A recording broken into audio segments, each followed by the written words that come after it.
Aloha, spooky nerds, or should I say Meli Kaliki Maka spooky nerds, because this is a paranormal Christmas and holiday Boo-Nanza, a holiday variety show on Talking Strange, the paranormal pop culture show with the Den of Geek Network. And I'm sort of your Santa Claus, or maybe you should just say Hail Santa for the night to me, because I'm Aaron Sagers. I'm a journalist and host, and currently you can catch me on the Netflix series 28 Days Haunted, and also the Travel Channel and Discovery Plus show Paranormal Caught on Camera. I'm really excited about tonight. We got so many great guests ahead of us, people that are dedicating their time to contribute some joy and some creepiness to this holiday season for you. And I hope you have a sweater on and some festivities going, and maybe even a little bit of spirit in your own tiki mugs, wherever you may be. Now, what we have in store tonight is a night of lore, of history, of mystery, maybe a monster or two, because, you know, telling ghost stories during December was already documented by 1589, and Shakespeare himself wrote of a sad story best told for winter of sprites and goblins in 1623's The Winter's Tale. And of course, well, one guy at least scared the dickens out of us. And yes, you will be hearing more puns, terrible puns like that along the way. And I want to hear from you guys. I want to get some comments in from you. I want to get some questions and share maybe some of the stories that you might have. But to kick things off, I'm very excited for my first round of guests. First up, he is a prolific author and a good friend and a fellow nerd. And in fact, I wore this Boba Fett Christmas sweater for him.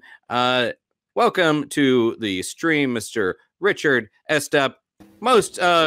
He's got so many books, but Haunted Healthcare, we'll shout that one out, right? Haunted Healthcare. Hey, Richard. Hey, Aaron, how are you? And thanks for a shout out on Haunted Healthcare. I appreciate it. Great to be here.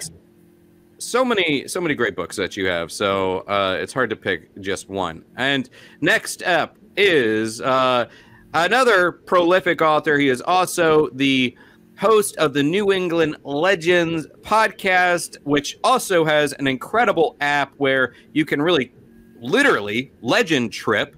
And he's also got the New England Legends TV show, but the podcast, I don't think he's missed an episode for well over 200 weeks now. Mr. Jeff Belanger. Hello. Good to see you both. How many episodes are you on a roll now with that? Just like 278 if you're keeping score. Yeah. Haven't missed 1 week. I respect that. Thank you. And also another friend of mine. She is an influencer. She's an investigator and a great researcher. Beckie-Ann Galentine. Hey, Becky. Hey, friends. Well, thank you guys for joining, and I'm going to keep an eye on some of the comments as well while I'm also balancing this drink. A little bit of eggnog and some other things in there. So, to kick things off, I wanted to talk about the tradition of scary ghost stories and kind of when each of you came to connect it to Christmas. And I think, Richard, you're the obvious choice for that because scary ghost stories, telling scary ghost stories seems like a quintessentially English tradition. Was it something that you grew up with, or was it sort of out of fashion when you were a kid?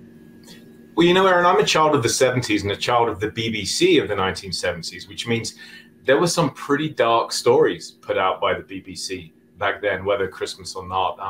For the Doctor Who fans, the Whovians that are watching us today, you know, we have the Hinchcliffe era of the show, where that was some of the scariest stuff ever put on television. But there was something about Christmas and ghost stories that just seemed to go together, that just seemed to be a natural fit. So it would be very, very common to gather around the Christmas holidays as a family in the days before VCRs, when a movie or a play on TV was an event. And you missed it, right? You may never get the opportunity to see it again. And it became a big deal for us. So yeah, we did like our scary stories at the holidays. Yeah, I mean, of course, and it was fairly, I mean, correct me if I'm wrong, was this a fairly secular practice for you instead of a religious one? I think that's safe to say. Britain is overall a more secular nation than the US. But getting into the Christmas spirit, the gathering together has happened in British villages and towns and cities for centuries now. The pub has been the center of British life, British social interaction for centuries, if not for generations. So it was also not uncommon for dads usually, but sometimes entire families, to go to the pub over the Christmas holidays and gather around the fire there. And whoever had the best story might not be buying the round. And it's probably, I think, maybe for those that haven't spent a lot of time in pubs in England, it's not just an activity for adults or a gathering place for adults. Families can gather in the pub as well, right? Absolutely. There are rooms for children where you would get to imbibe in potato chips and sodas and things like that. Get to be kids. Kids get to be kids, you know. But as the nights got a little bit later, you know, the kids might be falling asleep on the benches. The adults would get around, and the tone of those stories got a little bit less family oriented sometimes.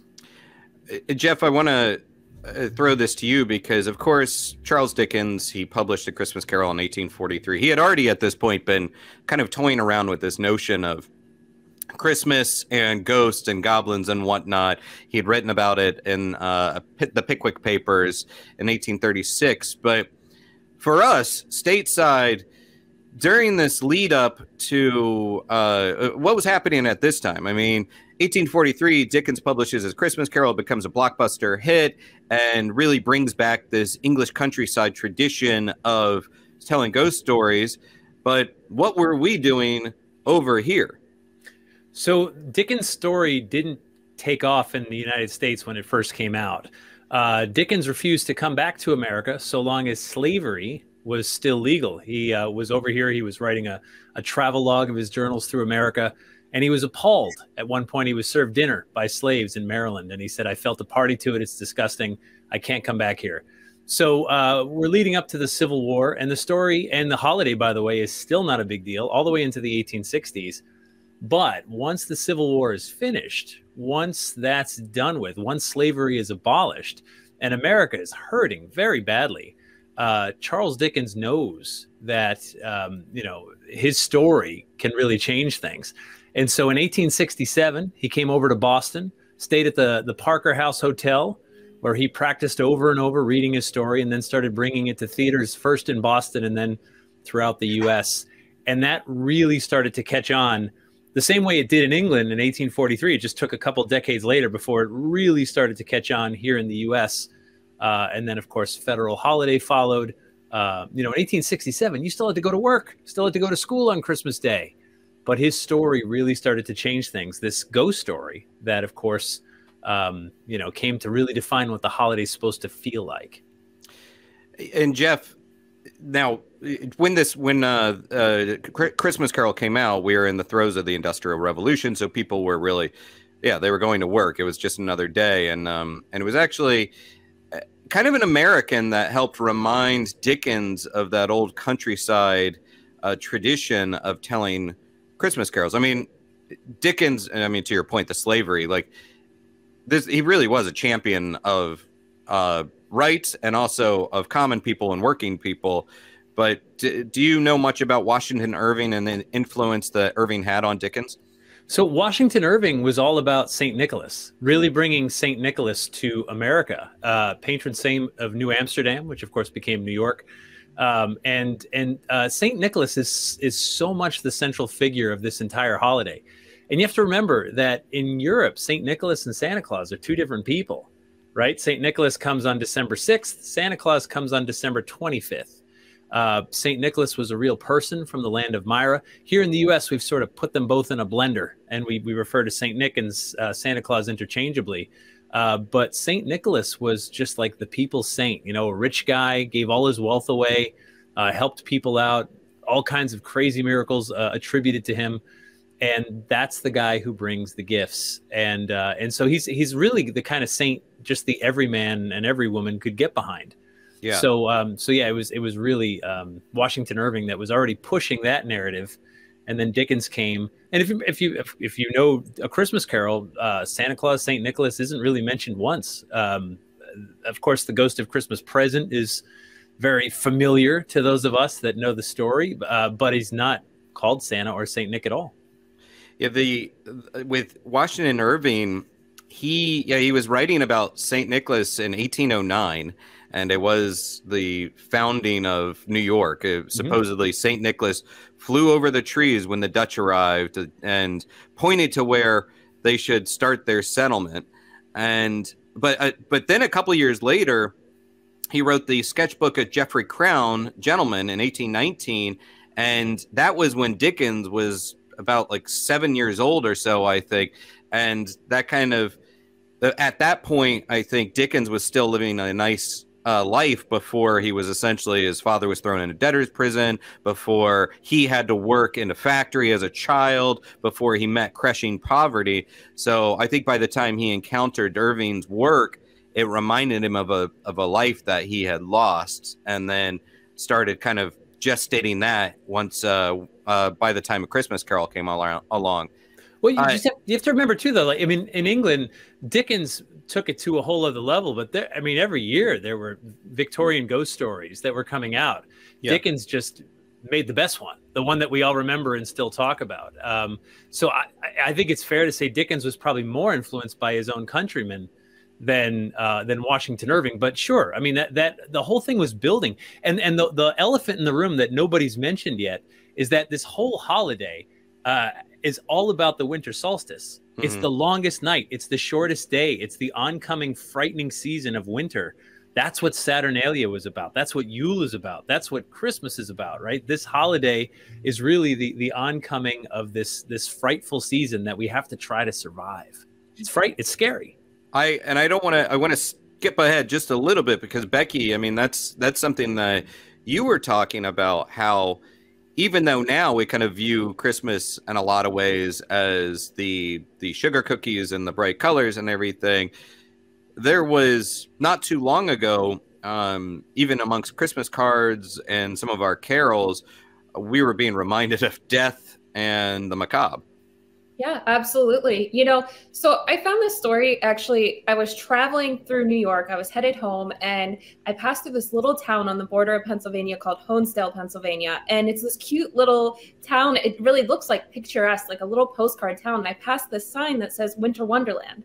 I'm like, fabulous, Winter Wonderland. This must be the history. Then I started digging, and I find out this guy, Richard Smith, who was 34 years old, and he ends up coming down with tuberculosis and ends up in the West Mountain Sanatorium in the area. So that's in Scranton, Pennsylvania. And he's there, he's missing his wife, Jane, and he starts penning a little poem. And, he's sick in the hospital and he's looking out the windows. I can't imagine what he was going through, because in this period of isolation. So it's Christmas time. We're supposed to think about togetherness and charity. And this guy's isolated in the sanatorium and comes out with Walking in a Winter Wonderland. And it was not a song yet. He writes the poem, and someone else actually takes the lyrics and makes it a song. He ends up passing away just 1 year after penning this. And, he may have heard the tune. It's kind of speculated whether or not he really saw the true success. Like, the orchestra is playing this great song that has been, celebrated nearly 100 years later. So just thinking about it, and even down to the lyrics. So they believe that he was in his childhood home and kind of imagining what it was like to enjoy those winters while he's sick in this hospital. And, the words even, in the meadow we can build a snowman, and we'll pretend that he's Parson Brown, who was a traveling kind of clergy, and pretend that he could marry him. And I always thought, how interesting, like, we're sitting here imagining the snowman talking to us, and all of this stuff is like, was he a little delirious? Like, what's going on when he's penning this, fun song? But I just think it's important to kind of acknowledge the history of that song. And when I read it, I was like, this really sticks with me, because we cheerfully sing it and we don't think about what that person was going through with that. Additionally, in this time period, so, it's 1934, from the 20s through the 30s, one thing we were doing was the Salvation Army and the TB Association were actually putting out these stamps. So you could pay an extra penny or so to have these stamps, and the money would benefit when you were mailing letters the money would benefit the TB Association. So almost every Christmas card was likely sent with a little Santa or Christmas tree on the back and a little reminder of, hey, we're in a pandemic, you know, because we have these huge hospitals, which we know as being haunted today. A lot of investigators spend a lot of time in these places. And for them, you know, it's this daily thing, kind of, I guess, how we are returning to with the, you know, COVID things that were happening. So, you know, not only that, they have these stamps that remind you of the prevailing illness that everyone's become familiar with. We're looking at the Christmas cards themselves. So the Victorians weren't sending like these adorable things. You know, shopping for a Christmas card today, you're like to see something really funny or something like that. The Victorians were sending Christmas cards that had completely different imagery than what we're used to. And when I started looking into them, you know, we have animals brutally fighting each other, blood, and Merry Christmas politely at the bottom, you know. So you receive a card in this time period and it might have something like that, or dead birds were very common. So they think it might be an homage to like an Irish festival that was going on at the time for good luck, the Wren Day that was going on potentially, but they were sending cards. And, you know, if you get that today, that's a threat. If I get a card in the mail that's got a dead bird on it, I'm going to ask a few questions about whoever sent that to me. So the experience of Christmas, even after these ghost stories were happening, was still a little bit dark, especially for people that were living through a truly dark experience. Yeah. And I think that's a great point. And it kind of piggybacks on what Jeff was saying as well about when you talk about solstice and Yule. It really is. It's, even though we talk about Halloween as being a time where the veil between worlds is thinnest, that was something that was talked about during Yule time as well, when, you know, Odin would fly across the sky with his army of the undead and all sorts of mischief makers that, you know, if you ran afoul of them, you might be brought back into the underworld. Yeah, absolutely. I want to, and Richard, I'm kind of curious from your perspective, you know, again, sort of in the U.S., maybe it's less so now, but there was a time when, well, let me just say, I kind of think that this notion of a war on Christmas that has become popular in the last couple decades is fairly manufactured, because I think a lot of people do celebrate it there's the holiday, the religious element of it, and then there's also the secularized celebration of it. But in the 1640s, Oliver Cromwell and his ilk came along and actually tried to, well, he did abolish Christmas for 20 years because he said, this isn't a Christian holiday. This isn't something the Bible tells us to celebrate. This is all about the pagans. Yeah, Jolly Ollie got rid of Christmas and makeup and a whole bunch of things that would probably have people up in arms today. It's become so commercialized too, hasn't it? And it's something that most people bemoan, of course. And Jeff talked about the far older roots of this, you know, being Yule and solstice, and absolutely correct. There was a real chance that you would not survive Christmas when this holiday was first brought into being. And I loved Beckie's story. I had no idea of the Scranton, Pennsylvania connection.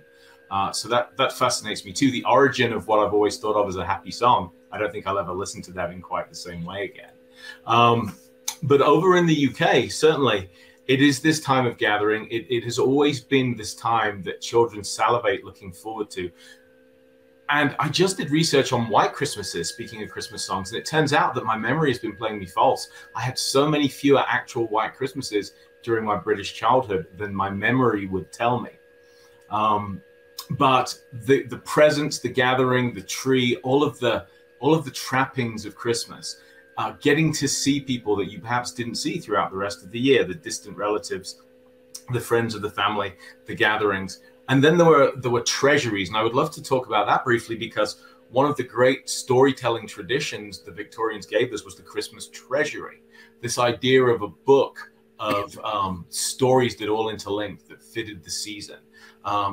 That survives in the form of the annual. Now, the annual is a book that most British boys or British girls were given for Christmas, a hardback, usually about 120 pages long. I remember distinctly as a young lad growing up getting them every year, and I actually have one from 1978. Let's love the sexism that this is the Victor book for boys. and it's for boys because there are soldiers shooting on it. Girls got their own with no violence. Thankfully, we've moved on since then, but they are still very much in print. And this goes back to the 1800s. Stories like A Study in Scarlet, the Sherlock Holmes classic by Sir Arthur Conan Doyle, appeared in Christmas annuals. And the Victorian Christmas annuals all included games for the family to play or plays that you could enact with your family. Christmas-themed, sometimes a little bit creepy plays that you could all get together in the living room or the drawing room around the fire and all take apart and all read together over the holidays. So I do love that that sense of coming together still exists somewhat today. And Jeff, I mean, we certainly have one over our friends in the UK, because we would never, ever like ban anything like Christmas in the US, right? That'd never happen here. Unless you're in Boston. Yeah, Boston in 1659 banned Christmas. It was forbidden. Dressing in fine clothes, giving gifts, making merry, a 5-shilling fine. It was a satanical practice. 5 shillings would be about 3 days' wages back then. So it was no small fine. And like you said, it was 1659 until it was repealed in 1681. But it's not like it was a day again. It just wasn't outlawed anymore. And the thing is, Christians have been at war with Christmas for many, many centuries, right up until a few decades ago when they just sort of tried to take it over again. Because it's always been about pagan festivals. It's always been about, it has nothing to do with the birth of Jesus, like really. December 25th was picked by the Emperor Constantine because in the Julian calendar, the 25th was the solstice. And that was the day to honor the sun god, the day that the god of the sun starts to return. Every day gets a little bit longer after that day. So Jesus didn't have a birthday in the Bible because commoners don't have birthdays. Royalty needs birthdays. Jesus is a king. Constantine's got to sell him to the Romans. He's got to be a king of kings. And December 25th was the day, which, by the way, was just 2 days after the end of Saturnalia. So basically, You've got a 6-day raging party that's been going on for 6 centuries plus. And then, you tack on a few more days of partying. And that's something that Romans and, frankly, all people can get behind, is adding to our party. So this pagan thing has gone on for years and years. And it was only very recent modern history that Christians tried to sort of take ownership of this thing that was really never theirs. Yeah, it's like the war on Christmas wasn't being waged on by the secular community on Christmas. It was being waged by the Christians on Christmas. For like 99% of its history, yes. There was correct me if I'm wrong. Actually, Jeff, from the New England Legends perspective, one of the guys that was really a big anti-Christmas, a big Grinch, if you will, was Increase Mathers, right? And Cotton Mathers. And for those of us in the crowd, remind us why we might recognize those names. The name Cotton Mather, if you're a fan of anything witchcraft, the Salem witch trials, of course. Cotton Mather was the he wrote so many rulings and sermons about how we have to do away with Christmas. It's satanical. It's not right. All these events. This is not Christian. This should be a day of atonement, a day of work. We will hold service on that day. We will work that day. We will, hold government services, all that stuff. He was adamant that, if you had another reason to hate this guy, just tack this one on to it as well. He was also very much anti-Christmas. Yeah, I saw a quote, the 1687 quote, and I guess this was after the Massachusetts ban had been lifted, but he said that December 25th is observed not because Christ was born in that month, but because the heathens' Saturnalia was kept at that time in Rome, and they were willing to have those pagan holidays metamorphosed into Christian ones. Yeah. And I mean, he was right. He was right, but he was angry about it, boy. And yeah, so Chris, the ban was lifted in 1681, but it was very much frowned upon to make merry and celebrate anything Christmas related. And remember, 1681, the ban was lifted.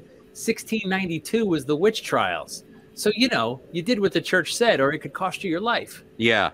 And again, Jeff, it was 1870 is when it was when it became a national holiday. I don't know. Yeah, somewhere around there, but a long time. It was not forever. It was not really that big of a deal throughout America. I definitely think the Dickens effect was part of what pushed that forward. No question. Dickens had a huge influence on that, for sure. Yeah. Becky, what do you find creepy about Christmas?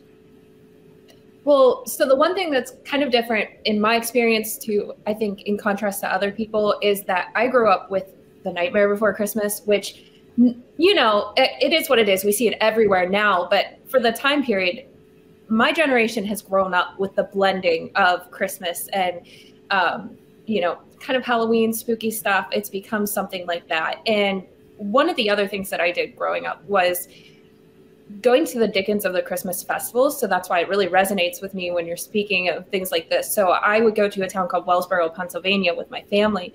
Everyone kind of dresses up like Victorians. They look like ghosts. And it's kind of like just so respectful. And I can't think of any other time for like the gathering, you know, especially as investigators, they say Christmas is really kind of a trigger for paranormal activity. So I think that mostly as I've grown and it's become more of an intellectual experience as opposed to, you know, getting toys. And that's the one thing. I think, you know, I don't really agree with the war on Christmas thing. As you mentioned, there's a lot of reasons why that's a contrast of what's actually happening. But as I discussed, you know, the experience for people before was very charitable. And I think we are getting away from that very big charity feeling of Christmas that might have, you know, it was kind of big in the 80s to have the songs and stuff come out, but I feel like at its core, like the nature of Christmas is kind of like a charity event.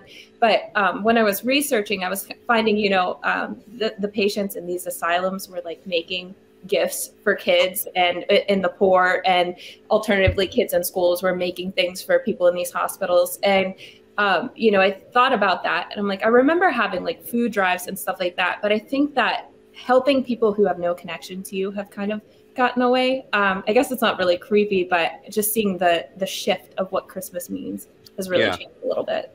Well, and it's like that Carol philosophy. I think that that Dickens Carol philosophy, the goodwill towards men, something that he really kind of introduced and helped spread around.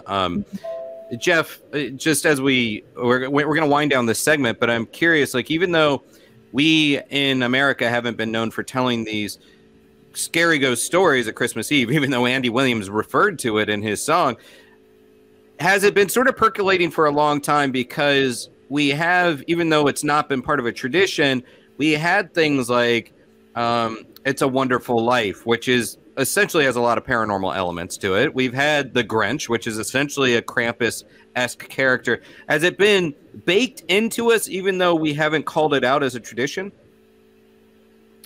You're muted. You're muted. Sorry. So yeah, so those traditions were with us early on, but what changed was the Great Depression. And so when the Great Depression hit, all the monsters had to go. And it was the Coca-Cola company in 1931 that introduced Santa Claus as a way to sell Coke. And it worked. And pretty soon other companies said, hey, wait a minute, Coca-Cola doesn't own Santa Claus. We could use him too. And imagine if, whether you're the local pizza shop or General Motors or Coca-Cola, that you could have the world's biggest celebrity endorse your product for free. I mean, who could beat that? And so suddenly Santa Claus, Christmas helped get us out of the Great Depression, because the only way out of an economic depression is to spend money. So all those monsters had to go way back into the shadows, and it became this consumerism holiday that really got us into a better financial place, which is all well and good. But that was the moment. However, those monsters are coming back. My sweater is proof. Krampus is on it. The Krampus movie, right? Like, I mean, The Grinch was absolutely an homage to Krampus. He never quite went away, but now there's Krampus festivals. I'm going to one in Providence, Rhode Island this Saturday night. There's a Krampus ball, right? So these monsters are coming back because we have literally summoned them. We know we need the consequence of the holiday. We need the dark part of it. We need the spooky part, because that's the roots. That's what's always been there. The charitable part, that's Saturnalia. That's Yule. In Yule, we would drink from the same drinking horn because we knew we were all equals. We needed each other to get through this. We'd give gifts because we have to make good cheer right now, just in case my roof collapses and I got to go to your house. Remember that present I gave you? Yeah, I need to sleep on your couch until April. You know, so like it's the kind of thing where I think these things are coming back because we need them, because we're getting back to the roots of what this holiday has always been. And the beautiful thing about a tradition, a legend, is that you get to redefine it every single year. If you want to make it about the birth of Jesus, have at it. It's all yours, right? If you want to make it about Krampus and the monsters and the winter solstice and that time of renewal and getting ready for this hibernation period, you can do that too. And you're of course allowed to mix both of them together.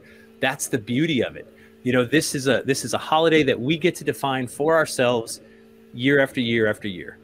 And Richard, how about you? How do you think the Christmas scary ghost stories is, you know, really thriving in the modern times, paranormal Christmas? Well, we've just come after a very dark couple of years, as we all know. And I think whenever we see darkness in society and the world seems more uncertain and unstable, as it really does right now, then ghost stories thrive. They're a way of expressing that darkness, a healthy way of addressing those fears face on. And I think we're going to see much more of that this year in various different forms. I'd also love to add that although things are a little bit dark this year, there are things we can all do. We can look for those people who are isolated, who are lonely, who are going to be spending Christmas alone.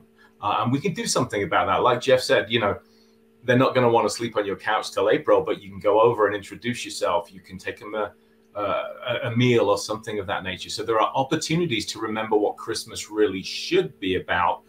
And we all get to decide whether we make Christmas scary and dark or bright and light, or a combination of the two ourselves each and every year. And I mean, as you said, BBC is definitely very much brought back the tradition of adapting like M.R. James's ghost stories into seems to be one every year now, right? Yeah, and I think we have Mr. Mark Gaddis, if I recall correctly, to thank for that. Gaddis or Gaddis, I apologize if I mispronounce it. But the man is a master of telling dark stories, as we saw with his takes on Sherlock and Dracula and even the League of Gentlemen, which got its own Christmas specials, I'd hasten to add. So yes, late at night, gather around the TV instead of the fire, or the TV and the fire. Put out the lights, have a drink of your favorite Christmas tipple, and allow yourself to be thoroughly creeped out for an hour, and then go about your Christmas. Well, on that note, I know I'm going to hand it off to Jeff to tell us a scary ghost story in a moment. But Becky and Richard, thank you so much for joining us. How can people follow and support you? I'm My Bloody Galentine on Instagram and TikTok. That's primarily where I operate, and I tell a couple ghost stories of my own and just share the journeys of things like that. So right now that's what's going on. And then looking forward, I do have some documentaries that will be released, which I will announce on my socials.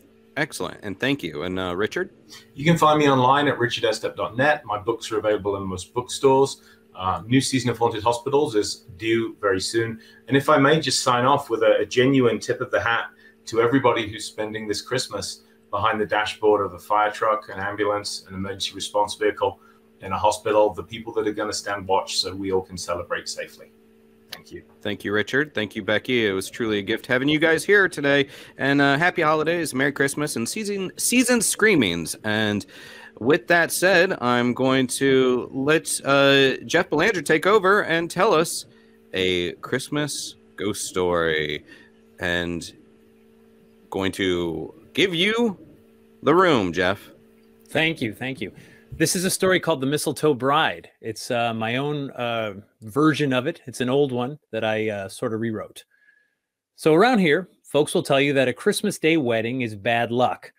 You see, there's too many forces at work during this time of year. Some are good and full of joy, but others are dark and sinister.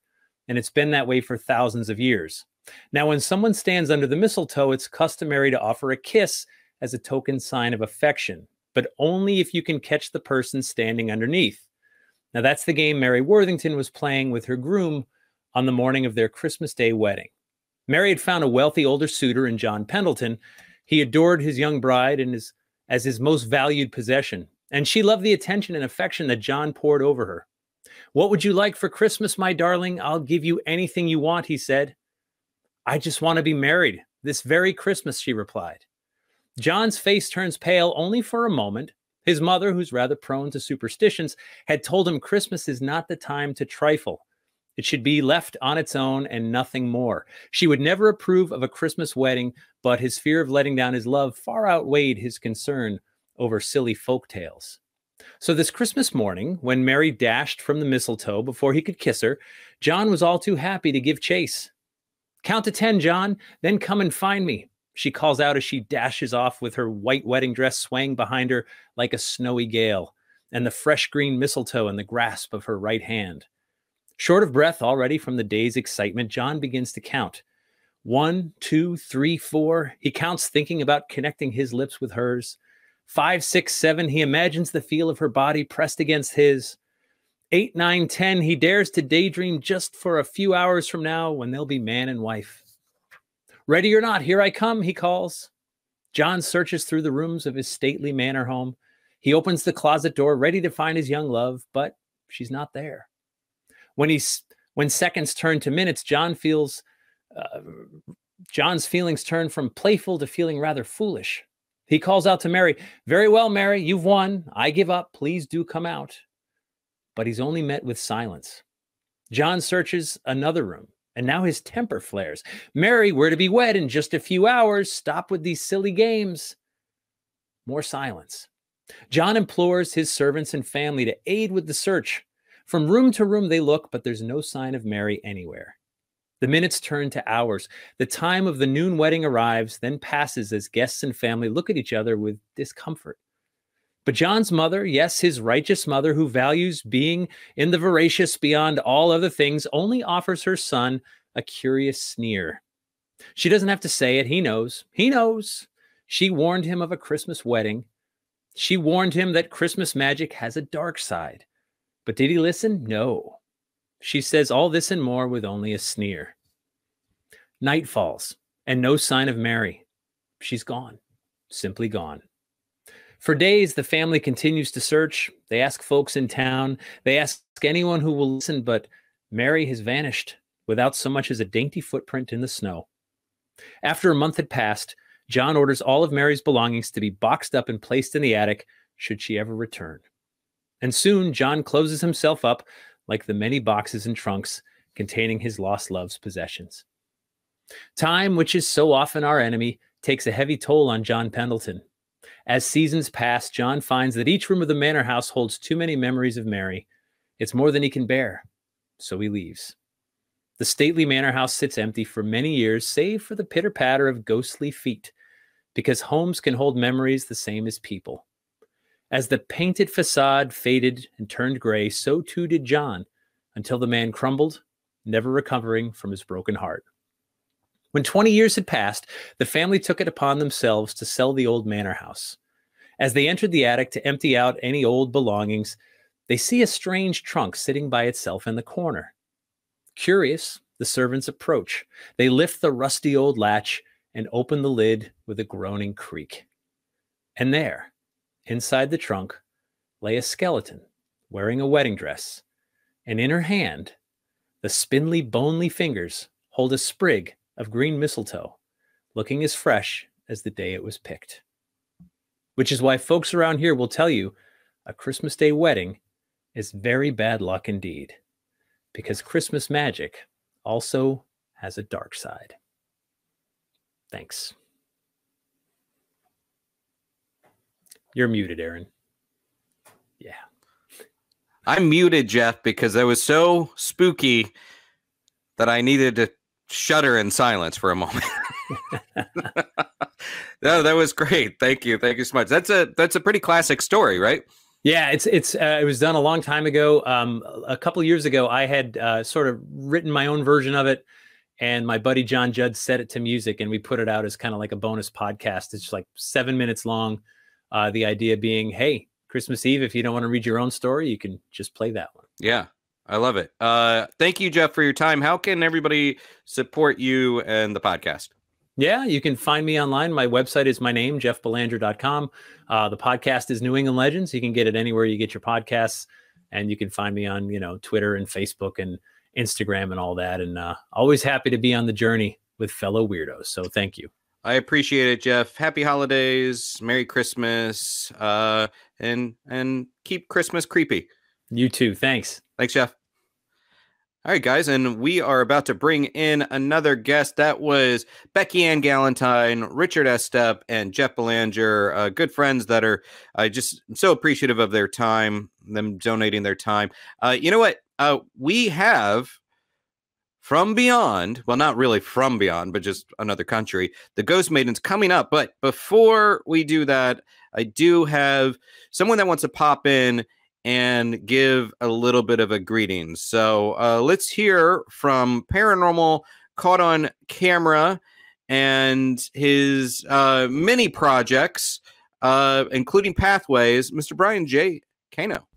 Hey guys, it's me, Brian J. Cano from Haunted Collector and Paranormal Caught On Camera.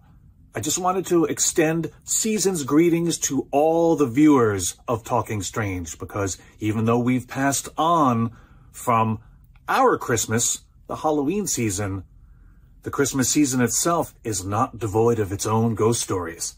And I'm thinking about the man himself, Charles Dickens, who penned A Christmas Carol back in 1843, which remains one of the most beloved and poignant stories of our time. I mean, who doesn't feel like a Scrooge from time to time? Who doesn't get bogged down in the chains that weigh us down on a daily basis? And I gotta tell you, one of the scariest moments, one of the scariest memories of Christmas I had back as a child was, ironically enough, from Mr. Magoo's Christmas Carol, when the ghost of Jacob Marley comes to talk to his former partner and sings this song about the chains. He wears these chains, and when he opens the window, you look outside and see all these spirits, countless spirits, weighed down and suffering because of the things they did in life. And this is the season. We remember that, yeah, we might be Scrooge, but we can change. And that's a daily thing. It's not just Christmas time. It's not just December. It's every day. And if it takes a ghost story to make things better and to make our lives richer, then to Charles Dickens, I say, thank you. And to all of you, happy holidays. All right. That was Brian J. Cano from Paranormal Caught On Camera and his Pathways project. Check him out. And I see that the Ghost Maidens have brought some of their fans with them, because the chats that I'm watching are getting a little bit saucy. So I don't want to keep them waiting. So without further ado, it's the Ghost Maidens. Hello. Hello. We brought our Yule goats with us, and they're very saucy. Oh, Yule goat! Makers. I love some Yule goats. Yeah. So why don't you introduce yourself for some of the folks out there? I mean, I refer to you as sort of these paranormal performance artists and artists in general, and comedians, and just multifaceted talents. And I'm so happy that you're here. So why don't you introduce yourself for those that don't know you? We are also very happy to be here. We are the Ghost Maidens, and we are mostly Twitch streamers. Yes. And we make comedy. Sometimes it's spooky, sometimes it's funny, sometimes it's both. We make music, we make movies. Documentaries. We recently made a Christmas movie, actually. And we made our very own Hallmark Christmas movie live on stream. Okay. So that's what we spend our time doing. And it's Sybil and Rose. I'm Sybil. I'm Rose. Right. Yeah, I know. I mean, I know this. I feel like people out there need to know the names as well. So where are you in the world right now? Are you in, or is this an undisclosed location? Undisclosed Scandinavia. Location. We're far north in the very, very cold north. It's very cold outside. I mean, I know where you are, but I'm not going to reveal this. But I do want to. So in Scandinavia, actually, so you just in the area just celebrated the Saint Lucy, right? On December 13th. Saint Lucy, yes, yeah. Yes.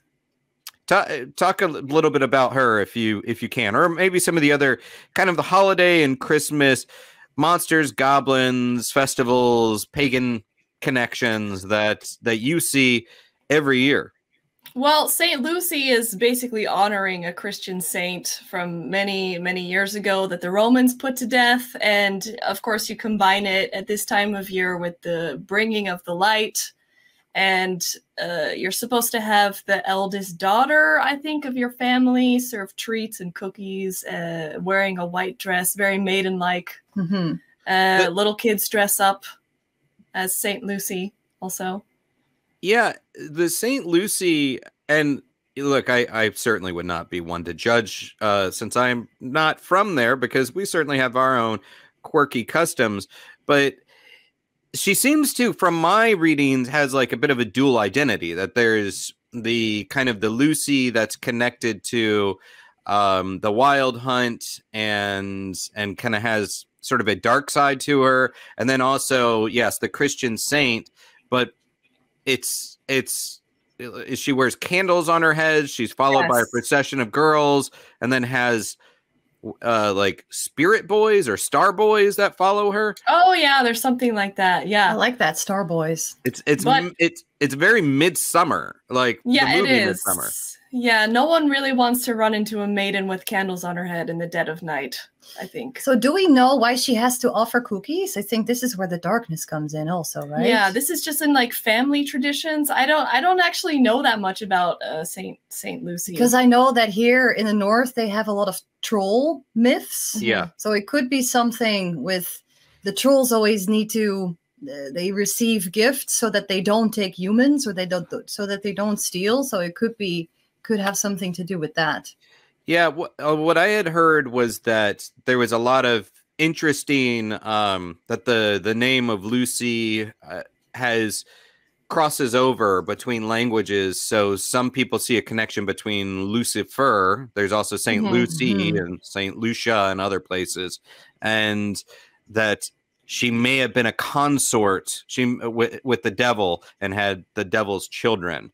Which then ties into the Christian thing that she has little devil children, and I don't know, cause all sorts of mischief. What other kind of like, what are some other goblins or creatures or things that play into the holidays for Scandinavia? Well, we know about the Yule cat. Have you ever heard about the Yule cat? I've heard about the whole Yule family, because there's like a cat, there's boys, Grilla. Grilla. Yeah. Break it down for us. The Yule lads. The Yule lads, yeah. There's this monstrous family. They don't really have the Santa Claus tradition in Iceland. They just have Grilla and her 13 sons, which she calls the Yule lad. And Grilla is very monstrous. She eats children. And the family has a terrible, monstrous, larger-than-life cat. With yellow eyes. With yellow eyes that also stalks the land at night to find children who aren't wearing new clothes, and then eats them. Which is a very strange detail. Why would it feast on the children that don't wear clothes? And this goes back to the time in Iceland when the country was completely dependent on the wool industry. So they also wanted to boost the people or motivate the people to make new clothing. So this monster kind of got blended with that fact, which I think is very interesting about monsters in general. Yeah, I mean, the Yule cat, I've always wondered with that. So the rule is that if this cat, glowing eyes, razor whiskers, all that kind of big teeth, if it encounters you and you're not wearing a new item of clothing for Christmas, then it'll eat you. But yes, I don't know if the rule is it have to be new to you? Like, I mean, if I gave someone a sweater, it would be new to them. I think that would also count. This sounds like a loophole. So loophole. Well, so I was wondering if there was some sort of element like encouraging, essentially giving to others. If there was something. Wool socks. Yeah, wool socks. Because who doesn't want those for Christmas? And Grilla, you kind of glossed over her. She's bad news. Monstrous, many heads. Snakes for arms. Really, there's no one definition of how terrible she looks, but it's pretty awful. And she has really terrible sons. Yeah, she eats children. That's what I love. I aspire. I love the Nordic kind of lore. It's very metal. It is. Yeah. You know, involving, it's not just a lump of coal if you've done wrong. It's that someone is going to eviscerate you and eat you. It's very violent. Yeah. Yeah, there are consequences. What else are we? Any other interesting kind of lore or legends coming out of there? There is the Yule goat, which is celebrated in Scandinavia, Norway, Sweden, Estonia, and Finland, I think. And it's a very old story about, the origin is always Thor. So Thor has two goats that he rides around in a goat chariot, basically. And one night, it's part of like a big saga. It's him and this other guy that are on a mission during Christmas, and they end up at this farmer's house. And this farmer is very poor, so of course Thor has to slaughter his goats, and he feeds the whole party. And so there's this kind of tradition that comes from like slaughtering goats and eating goats and doing a sacrifice and fertility and giving gifts. And this kind of turns into like mischief making because Thor has a very bad temper. So some guy dresses up as a goat and comes in and causes mischief or bursts into someone's family home and starts yelling insults at them or stealing presents or giving presents. So it's also very mischievous. And now basically the tradition is that after all these evolutions of it, you keep a little straw goat in your house, and sometimes you have to steal it from another family, or you have to put it in another family's home if they stole it from you. So there's always some mischief involved. And there's this one goat, it's called the Javla goat. And every year they build this huge 30-foot goat, and people always try to burn it down. So it's becoming a tradition to not be able to burn it down, but then they sell like gambling stakes on it if they're going to burn it down or not. So they've done it like 75 times, and it's burned down like half of the time. And there's cameras on it, and everyone's waiting to see if it burns down. So this is a huge tradition also of like spooky goat slaughter that turned into Christmas fun and giving gifts. And buying souvenirs. Yes. You're muted. That's what happens when I'm trying to kind of filter out the New York City background noise. I occasionally mute myself and forget. Yes. And were these things that you celebrated as kids? No, this is here. We are not from Scandinavian origin. No. I'm from the Netherlands. We have different traditions, problematic ones. Yeah, now we have to talk about now. those. I unfortunately can't talk about Christmas monsters without mentioning it. Yeah, I was gonna kind of go there. I think you're about to talk about Black Pete, right? I have to mention it. Yes, yeah, I think you should.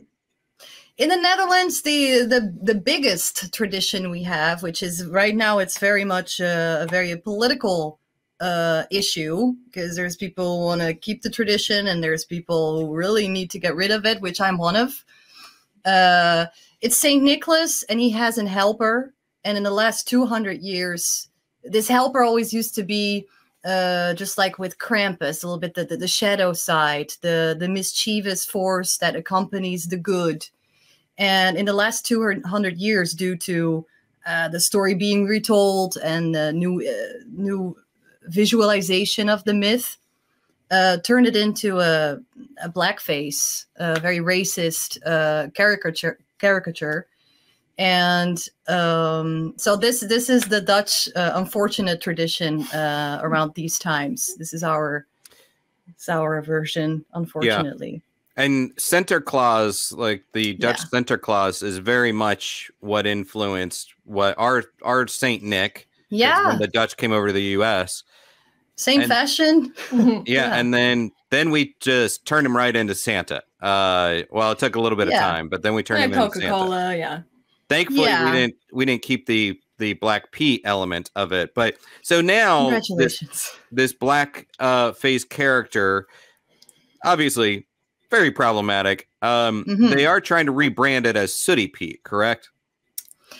They're trying out, because every year there's this parade, and this is where it becomes problematic, because what people do in their homes, you can't really change the tradition like that. You can only change what you do publicly. So there's this parade, and they've been trying to change the black face into different color, like rainbow colors, but still it reminds, they still wear the caricaturesque clothing. It's still not good. Yeah, for sure. And I mean, the notion of Santa or of Santa Claus having these helpers that perform the mischievous act, or the ones that are watching on other people, it sort of divorces Santa from having to do the job himself. It's like, come on, man, just look at watch the naughty kids on your own. Yeah, but I think the same thing happened with Krampus. I think where Black Pete comes from before it became this monster.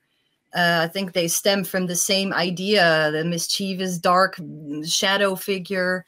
And then it just got rebranded in a very problematic way. Well, I don't want to be problematic, but I do kind of want to put you on the spot. And all right, okay. I didn't know if you had anything. I mean, you guys are performers, you're musicians, you're comedians. You do a lot of fun and interesting things. I've been on your stream. You got anything for me? Oh, and our stream remembers you. Oh. I don't know if that's a good thing or not. That's a good thing. That's a good thing. But I don't know. Can I put you on the spot for any music or anything? Oh, yeah. Oh, you would like it? We only do improv. Do it. Yeah. Lay it on me. Improv songs. You have to give me a topic. Yeah, that's how it works. That's how it works. Let's do, let's do Krampus. So go Krampus? Yeah. What is Krampus doing? Yeah. Come on. More specific. It's Krampus on his day off. Okay, let's do it. Sybil will accompany me. Yes. Which instrument do you pick? I picked the guacamaraca. The guacamaraca. Krampus on his day off. I'm excited. All right. I have to take this one off. All right.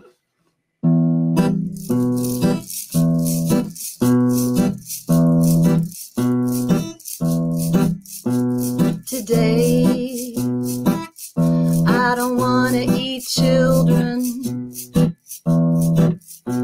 Today, I want to drink hot cocoa. I don't want to go through the woods and get my hoofs all dirty.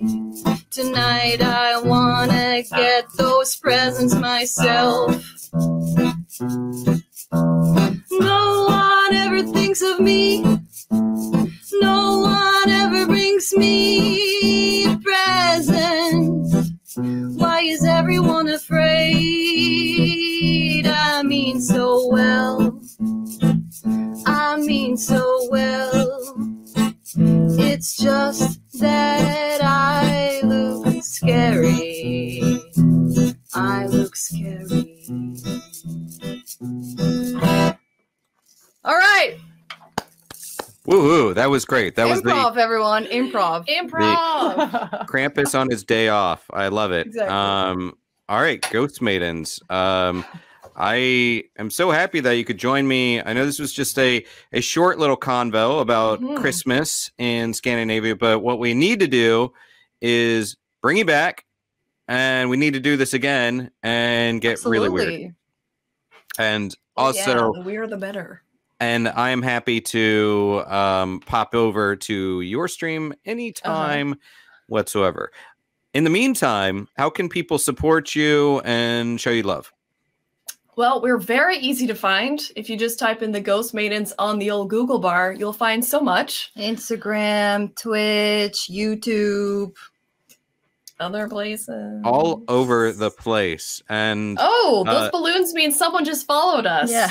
Nice. All right. As they should. Ghost Maidens are great. Sybil and Rose, the Ghost Maidens, again, comedians, musicians, and just a lot of fun. And I'm happy and proud to call them my friends in Spooky. My spooky creepy friends.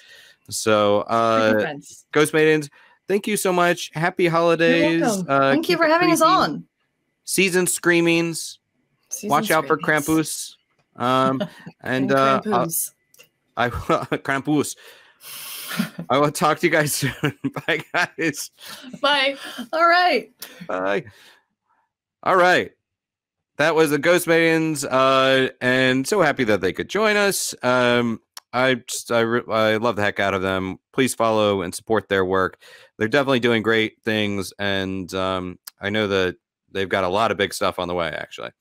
So I'm very happy to bring in my next guest. Known her for a long time, and am always just impressed to see all of her success.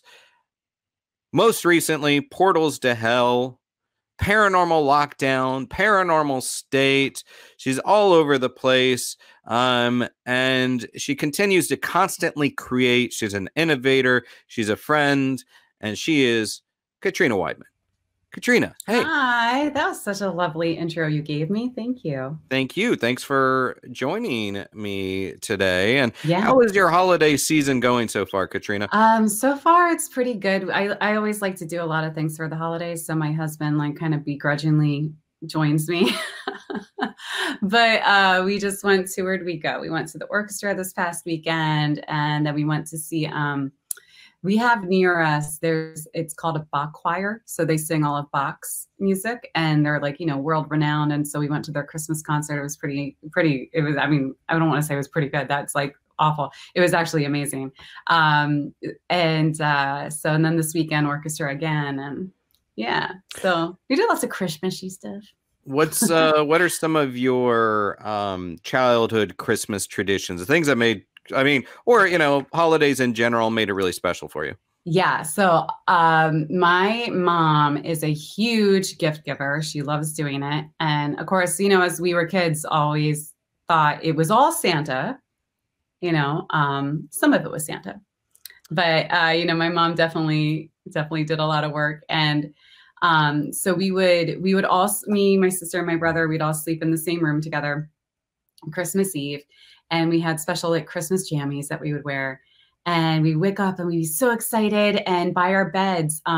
So my mom was like 40 years ahead of her time. If she was I guess, I don't know, in her 20s and 30s now, she'd be killing it on Etsy, just killing it, because she made us stuffed animals. She made us dresses. She did all this stuff. So we had these special stuffed animals, or stockings. The stuffed animals were for Easter, but we had these special stockings that would sit next to our beds. So we had our regular stockings and then these little ones that she made us. So the first thing we got when we woke up was whatever was in the little stocking. So we'd open up the little stocking, we'd run downstairs, and of course it was like, oh, you can't go into the living room yet. All the doors were closed, couldn't see anything. And so my mom would be like, go wake your father. Your father needs to be woken up. And my dad's pretty much a prankster. And what he would do to us as kids, he'd be like, oh, I don't know, I'm kind of hungry. He's like, why don't you guys go get me some grapes? He'd be like, Dad, he'd be like, you got to feed me grapes first. And so we'd have to give him grapes. And then he would make us tell him the meaning of Christmas. And it was like this whole drawn out thing. And then they would finally let us into the living room after like 2 hours. And, we'd go nuts and open up all our gifts. And we always saved our stockings for last. But what my parents did, which I always loved, there was always like one big present for the three of us to share. And then they also always hid a present. So it's like, you think it's over. And then they're like, oh, there's one more present. And we had to try to solve the clues, And, okay. You had to work for it. Yeah, totally. And it was normally like, I don't know, like a Disney movie or something like that was the hidden present. But yeah, they always made it really special and fun. Yeah, it's funny the different traditions that pop up. And I don't know how much of this was really a tradition or I guess it felt like a tradition. For my family, I'm the youngest of 5 kids. So Santa would leave stockings. We didn't have a mantle. We didn't have a fireplace. So Santa would leave stockings by our doors, our bedroom doors. So when you would open up Christmas morning, you would get the stockings and they'd have a couple toys, like little wrapped things in it, and then various other candies and whatnot. And I think that was Santa doing my parents a solid. So that way that would occupy us for like a little bit of time until the parents were ready to wake up. And then we would do all of the main gift giving, which for 5 kids, it was a lot. And everyone had to take time. It wasn't just tearing into everything. It was like, Aaron, it's your turn. Okay, now it's my sister. And now, so you had to work through each of them. Yeah. So it's funny, these different kind of legends and traditions that emerge over time. How about, was there anything that was kind of, we're talking about paranormal Christmas and the spooky elements of it. Did you ever encounter sort of a spooky, creepy element of Christmas, either as a child, maybe being creeped out by something? It's because Santa can also be a little scary, or maybe through your work in the paranormal. Yeah, it's funny. Normally, like a filming schedule, for whatever reason, every show we've ever been on, we usually start late summer. So meaning that we're filming into the winter, usually wrap in like January or something, which means we're filming really close to Christmas. And last year we were filming Portals to Hell right before Christmas. And it's really interesting. I think about this place all the time. I almost kind of feel like it calls to me. And there's a producer that worked on the show with us, and I had, I keep in touch with them, and they had said to me not too long ago, I keep thinking of this place and I feel like it's calling to me. I'm like, yes. It's like, it's so weird. But we filmed an episode and we did an investigation in a town called Marfa, Texas. And it is, let me think. We were coming from San Antonio. It took us 6 hours to drive there. And then it's 3 hours from El Paso. And El Paso is like the closest commercial airport. And so their tagline of the town is hard to get to, harder to explain.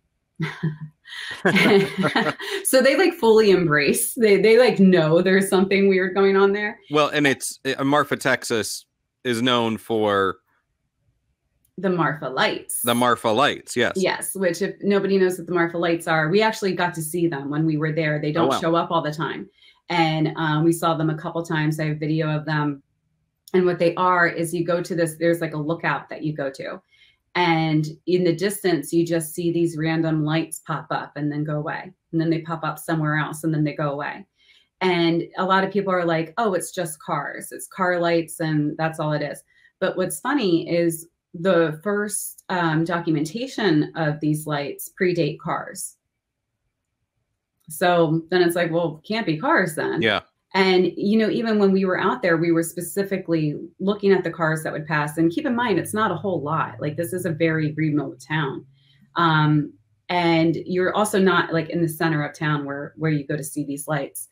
And, we were checking that, and we could never come up, just like from being there for a little bit of time and like kind of checking those elements that people talk about. We could never figure out how it would be those natural explanations. Not to say they aren't, but it's definitely very weird. And, Jack has, he's all into gadgets. And so he brought like military grade binoculars and video cameras and everything. And we were using those to look at the lights. And I mean, they're actual lights. They're not car lights. It's something very strange going on out there. Yeah. So that's a place that calls to you. It calls to me. I think about Marfa, Texas a whole lot. I feel like energetically there's something there. I don't know what it is. Even thinking about it, it's like I get like tinglies in my chest. I don't know how to describe it. And it's really, really interesting because it's like old school Texas. So you have, you still have like modern day cowboys there, but then a lot of artists ended up moving to Marfa, Texas. And it's kind of having this renaissance, and there's a lot of like construction going on. So it's this interesting mix of like old school Texans and, new age artists. And it's a really interesting combo. And, but I think about it constantly, like, especially these last couple of weeks, I've been thinking about Marfa. I like it. It's like a cool little kind of Christmas and creepy Christmas connection for you. Yeah. Well, they actually, if anybody wants to venture out, Christmas is the best time because they actually have a bar there that is specifically set up for Christmas. And it is like, I love it. And I mean this in the best way possible. It is the weirdest bar you'll ever go to. It is like decked out head to toe in like all this vintage Christmas stuff, but it's like kind of creepy. And then you go to the bathroom, which is around back, and they have like a glow in the dark Ouija board in a sink and like fake spiders everywhere. It's so cool. Sign me up. I'm very much on board for this. Yes. Well, are you going to be telling any scary ghost stories this Christmas? Is that something that you're going to incorporate into your holiday festivities? Do I do that? I don't. Christmas is kind of the one time of year where I'm like, hang up the hat a little bit. But I do like to mess with people. Like, so, you know, the holidays, you'll see people that you haven't seen in a while. And inevitably, you know, and you know this as an investigator too, like people will just like be like, hey, I had this thing happen. What does it mean? You know? And if it's been somebody you haven't seen in a while, I always kind of like to play with them a little bit. So I'm always like, wait, that happened to you? And they're like, yeah. I'm like, oh my God. Oh, that's not good. And I'll let it roll for a little bit and then I'll eventually tell them. So that happens around the holidays. Hey, you know what? That's your way of kind of keeping up the Victorian tradition of telling scary ghost stories during Christmas. You got to give them a little fright that goes along with the treats and the sweets and all the goodies. So yeah, we would get creepy. There was, my mom used to read to us, I think was it Christmas or Christmas Eve? There was a book of children's stories, and my mom's an actor, so she always did really great voices for all the characters. And there were 2 stories in this book that we would make her read again and again because they were really kind of messed up. Like the one was about this little mouse that's so excited that Santa Claus is coming. And the mouse's mom was like, you have to go to bed. Don't venture outside the mouse hole because, you know, Santa will know and then you'll be naughty. And so the mouse is like, well, whatever, I'm going to do it anyway. So the mouse like sneaks out and the cat pretends to be Santa Claus and like totally dupes the mouse into thinking it's Santa Claus. And so the mouse is like, oh, wow, it's Santa. I can't believe I'm meeting you. And the whole story ends with the mouse or the cat eating the mouse. Like the little child mouse gets eaten by the cat. And that's the end of the story. And like me and my sister and brother would be like, yay.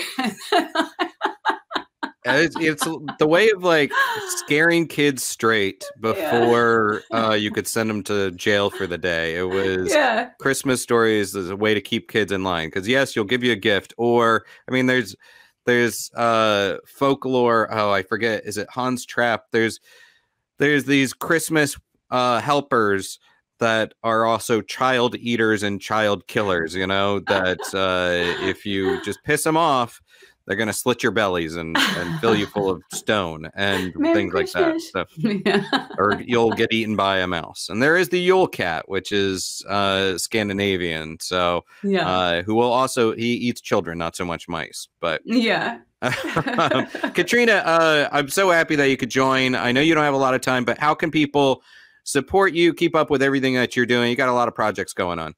Yeah, so I'm easy to find. I'm on, if you just go to my website, KatrineWeidman.com, that's spelled WeID man, my last name. And all my social buttons are there, so Facebook, Instagram, Twitter. And right now I actually have some holiday things going on. So there's cameos are open right now. They'll be open until December 29th. And then if you're looking for something for that spooky person in your life, you don't want to go shopping for them because we are notoriously hard to shop for. I have a couple virtual events that are available right now. So there are private meet and greets that take place via Zoom. And then there's also a virtual lecture. It's about a 75-minute lecture talking about the different types of hauntings. And then there's also the add-on of an hour Q&A afterwards. So it's a lot of fun. And you can do it all from the comfort of your own home. And they're super affordable. So it's great if you're looking for a gift for somebody that's into the stuff. Love it. Sounds like a lot of fun. I might have to do one of those. Katrina, thank you so much for your time. Always so good seeing you. You too. Love you to death. And happy holidays and Merry creepy Christmas and season screamings. Yes, I love it, Aaron. All right, my friend, I'll talk to you soon. Happy holidays. Right. See you, Katrina. Thank you. Bye. And that was Katrine Weidman. She's just excellent. I always love seeing her. And of course, you can also catch up on episodes of Portals to Hell and Paranormal Lockdown. Those are still out there as well to support Katrina in other ways. So we're about to get even weirder with this little talk. Now, one thing, though, is I'm going to do a little musical interlude. Now, that is because I'm going to refresh my drink. And when I come back, I'm going to bring in two people that, I don't know, just I love working with, I love laughing with, and yeah, we're going to get weird. So hang in there, and we'll be right back with Greg and Dana Newkirk. But in the meantime, this is Sunspot. Now, Sunspot could not join us today. They are a band that does some incredible music, and a lot of it is paranormal themed. And they recorded a little bit of a ditty for us for this Paranormal Boo-Nanza holiday variety show. So check them out. This is Sunspot. Hey, fellow weirdos, Talking Strange Holiday Special. This is Sunspot, and we are from rehearsal here in Madison, Wisconsin. I'm Mike. I'm Ben. I'm Wendy. And we're here to wish you a happy holidays with our song, Big Data Christmas. Cheers.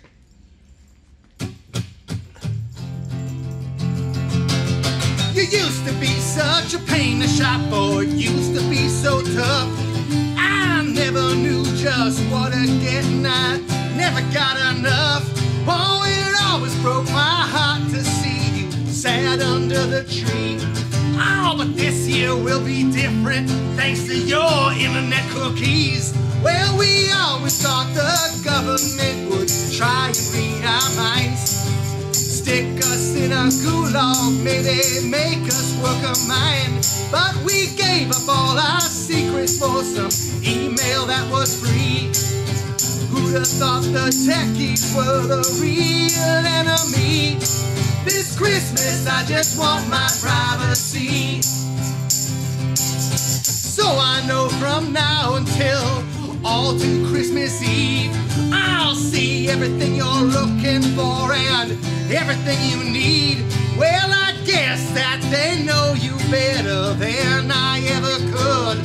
But since they read all your text, I guess they probably should. So let those jingle bells ring on. Shit, it's just another sale at good old Amazon. And we always thought the government would try and read our minds, stick us in a gulag, baby, make us work a mine.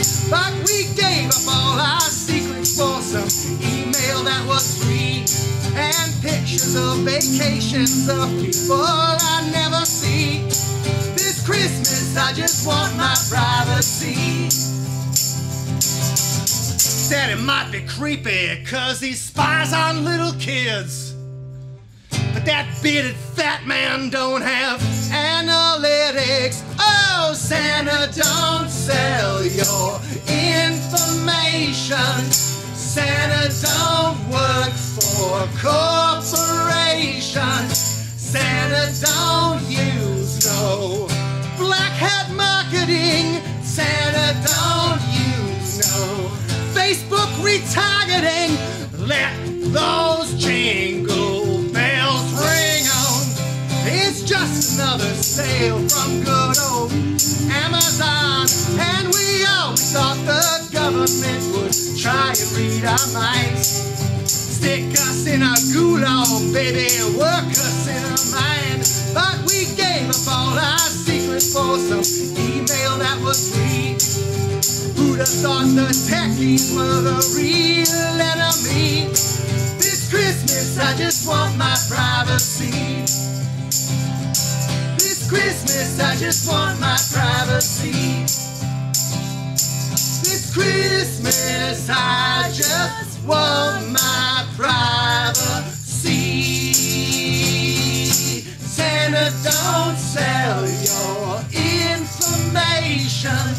Santa, don't work for corporations. Santa, don't sell your information. Santa, don't work for corporations.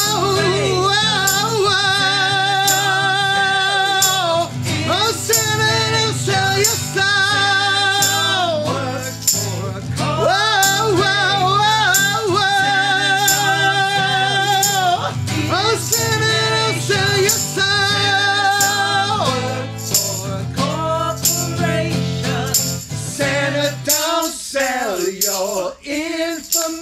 corporations. Santa don't work for corporations. Happy holidays, guys. Hope Santa leaves something that you like in your stocking. See you soon.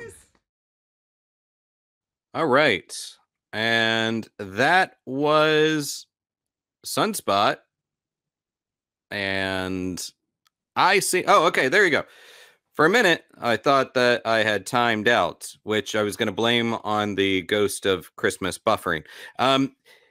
Well, Sunspot, thank you so much for contributing that. Please follow Sunspot Music. They are really clever. And you know what? It's a good message. Santa, don't sell our data and don't work for corporations. Don't be the man, Santa Claus. Now, once again, very excited to bring these guys in. Of course, you know them as the creators behind the successful and just really groundbreaking series, paranormal series, Hellier. They also have their Haunted Objects podcast out that is charting numbers for good reason, because it's just incredibly entertaining. And you know who they are. They're Greg and Dana Newkirk. And here they are. Hey! Hi. Did you change your hat because I had one on? I didn't mean to be the other That girl guy. at the party wearing the same dress. Way to It was be just a that guy. costume change. I also okay. I put on a Christmas tiki shirt. You know, I just thought Nice. swap it out a little bit, make it a real show. Have some We also- razzmatazz. Razzmatazz. We Yes. love a little razzmatazz. We I did. also We like a also little got booze. some beverages. So we're gonna to drink join with you. you. We thought Yeah, we'd do a little there's- ASMR open there. There we go. So I prepared because I actually have a Gremlins tiki mug. Yes! A cook. I also have a third backup if things get real wild. Another tiki mug, my tiki Nice. nutcracker. Love so- it. Very festive. How the Well- hell are you guys doing? Congratulations on the podcast, by the way. Oh my Thank God. Thanks, you. man. We're doing great. Yeah. How are you doing? I mean, I'm holly and jolly. Merry Christmas, Happy Hanukkah, Happy Yule. Yule, everything Happy in Yule. between. Cheers. Yeah, and you guys are. I'm excited to have you for this because for multiple reasons. I mean, Dana, I'm going to have you kind of kick things off a little bit. I mean, we've talked a little bit about Saturnalia and Yule and solstice, but from your perspective, I do want to hear a little bit, like when everybody kind of talks about Christmas and everything, you have a different kind of viewpoint on it all from, you know, your own pursuits. Basically, let's get Yeah. witchy. All right. So I am pagan and I celebrate Yule during this time of year, and I love Yule mainly because it is. I like to think of Yule as one of the more metal holidays that pagans have. It's so funny because we think so much, and I love this holiday for lots of different reasons. It is heartwarming. It's wonderful to give and spend time with family, but it's also incredibly metal. And so one of the things that I love about Yule, and there are so many different ways in which different kinds of pagans practice Yule, whether it is their spiritual beliefs or their traditions or their ancestry. There's lots of different ways to practice it. And one of the things that I like focusing on during this time of year is something often referred to as the wild hunt. And it's got origins in Scandinavian paganism, in Celtic paganism, in Germanic paganism, but it's this idea of these.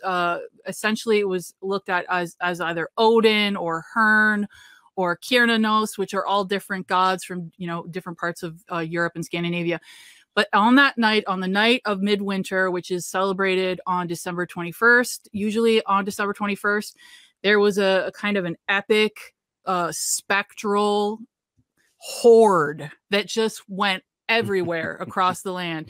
And so before that, many Germanic people would have sacrificial rituals. So they would be sacrificing horses, they would be sacrificing cattle. But the idea was that their spirits would join the wild hunt. They would join Odin on this incredible kind of traverse across Europe. And then the animals themselves will be eaten, and it would, it's again can be looked at as like an agricultural celebration. So you have to think about it this way. we often associate Samhain or Halloween with this incredibly spooky holiday, which it is.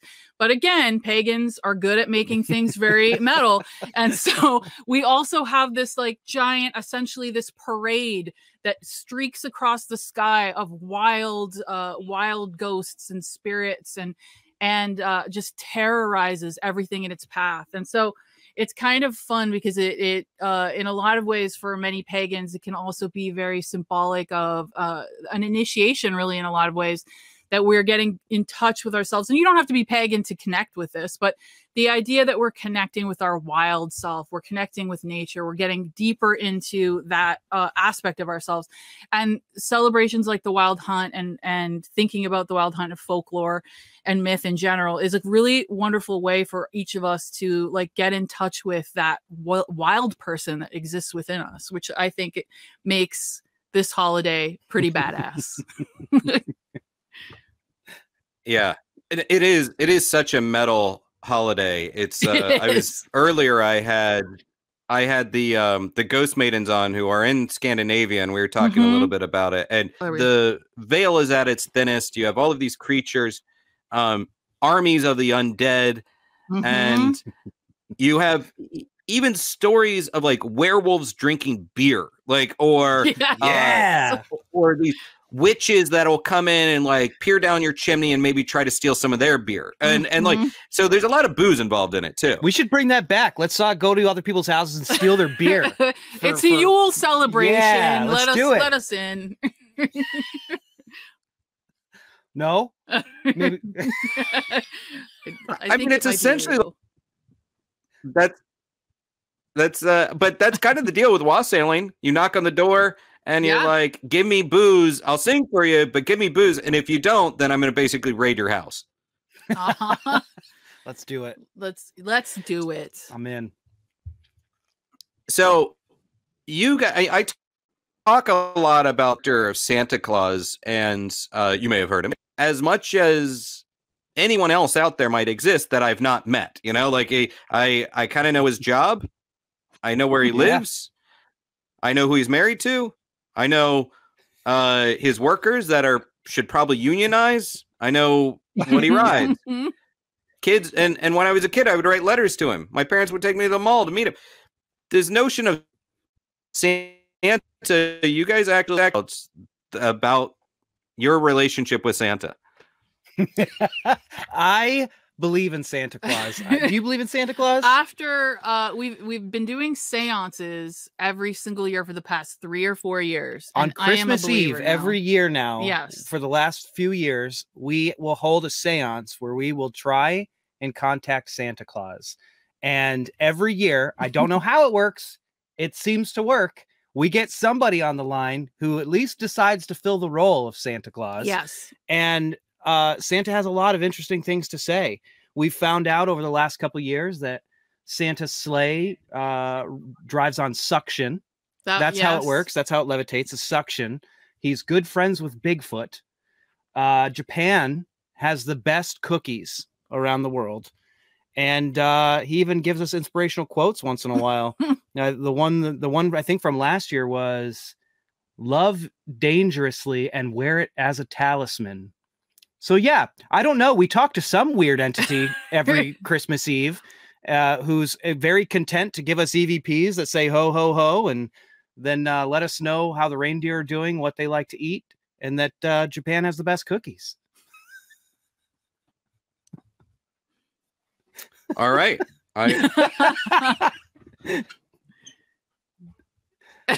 This is getting okay. I'm going to go double up here. And I hopefully you guys can hear me. We can hear you. Yeah, we can hear you. Excellent. Cool, because I apparently have some of my own gremlins in the machine. And so we're going to go this way. I mean, I know people really think of Hellier as the Goblin Show. Sorry. Which, ironically, since there are no goblins in it. So What can you tell me about Christmas goblins? Do you have any Christmas goblins that you can speak of? You know, I don't have any Christmas goblin stories that I can tell you, but I will say season 2 of Hellier fits as a Christmas show. It is. We do visit Point Pleasant during Christmas, so we do sit around and watch Hellier, our own show, around Christmas time. At least that episode. Self-indulgent, maybe. But I don't have any personal Christmas goblins.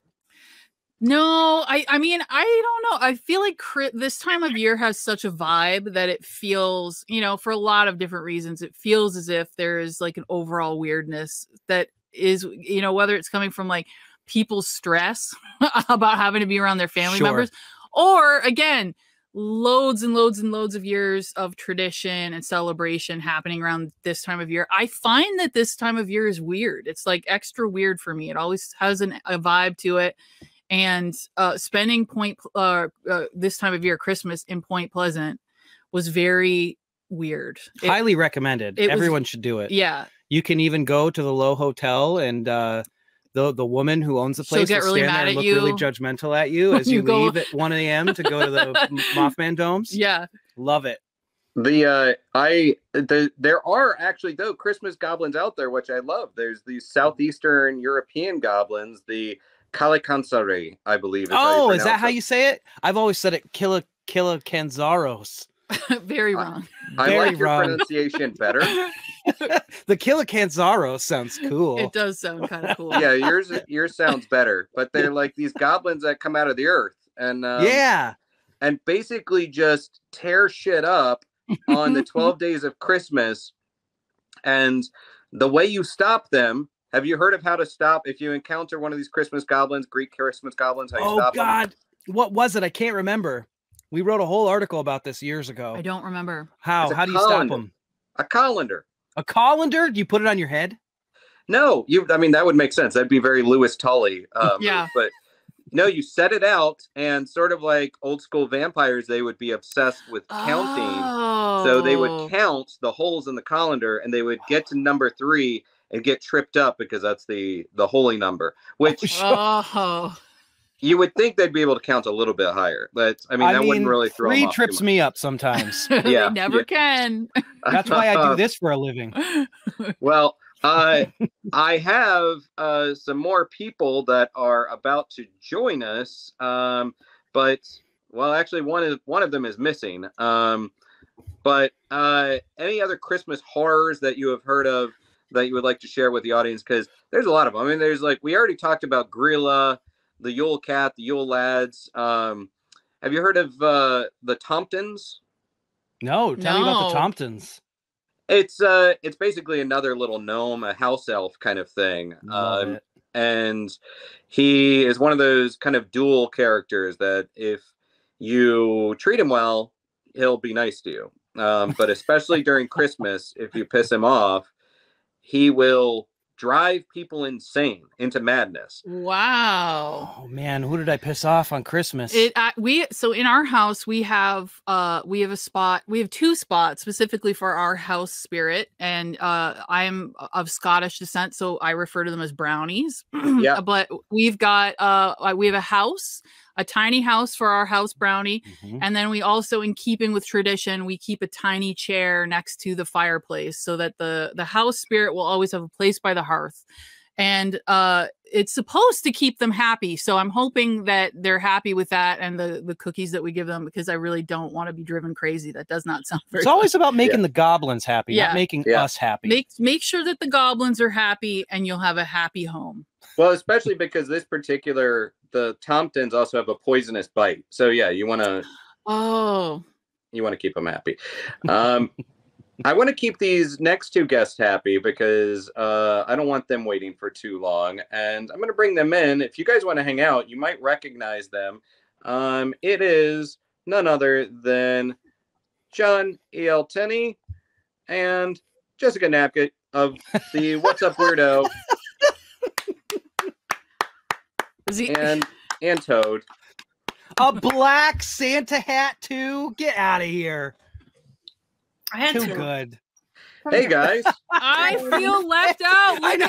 Dana had a necklace that lights up and it stopped working. Literally right before the thing.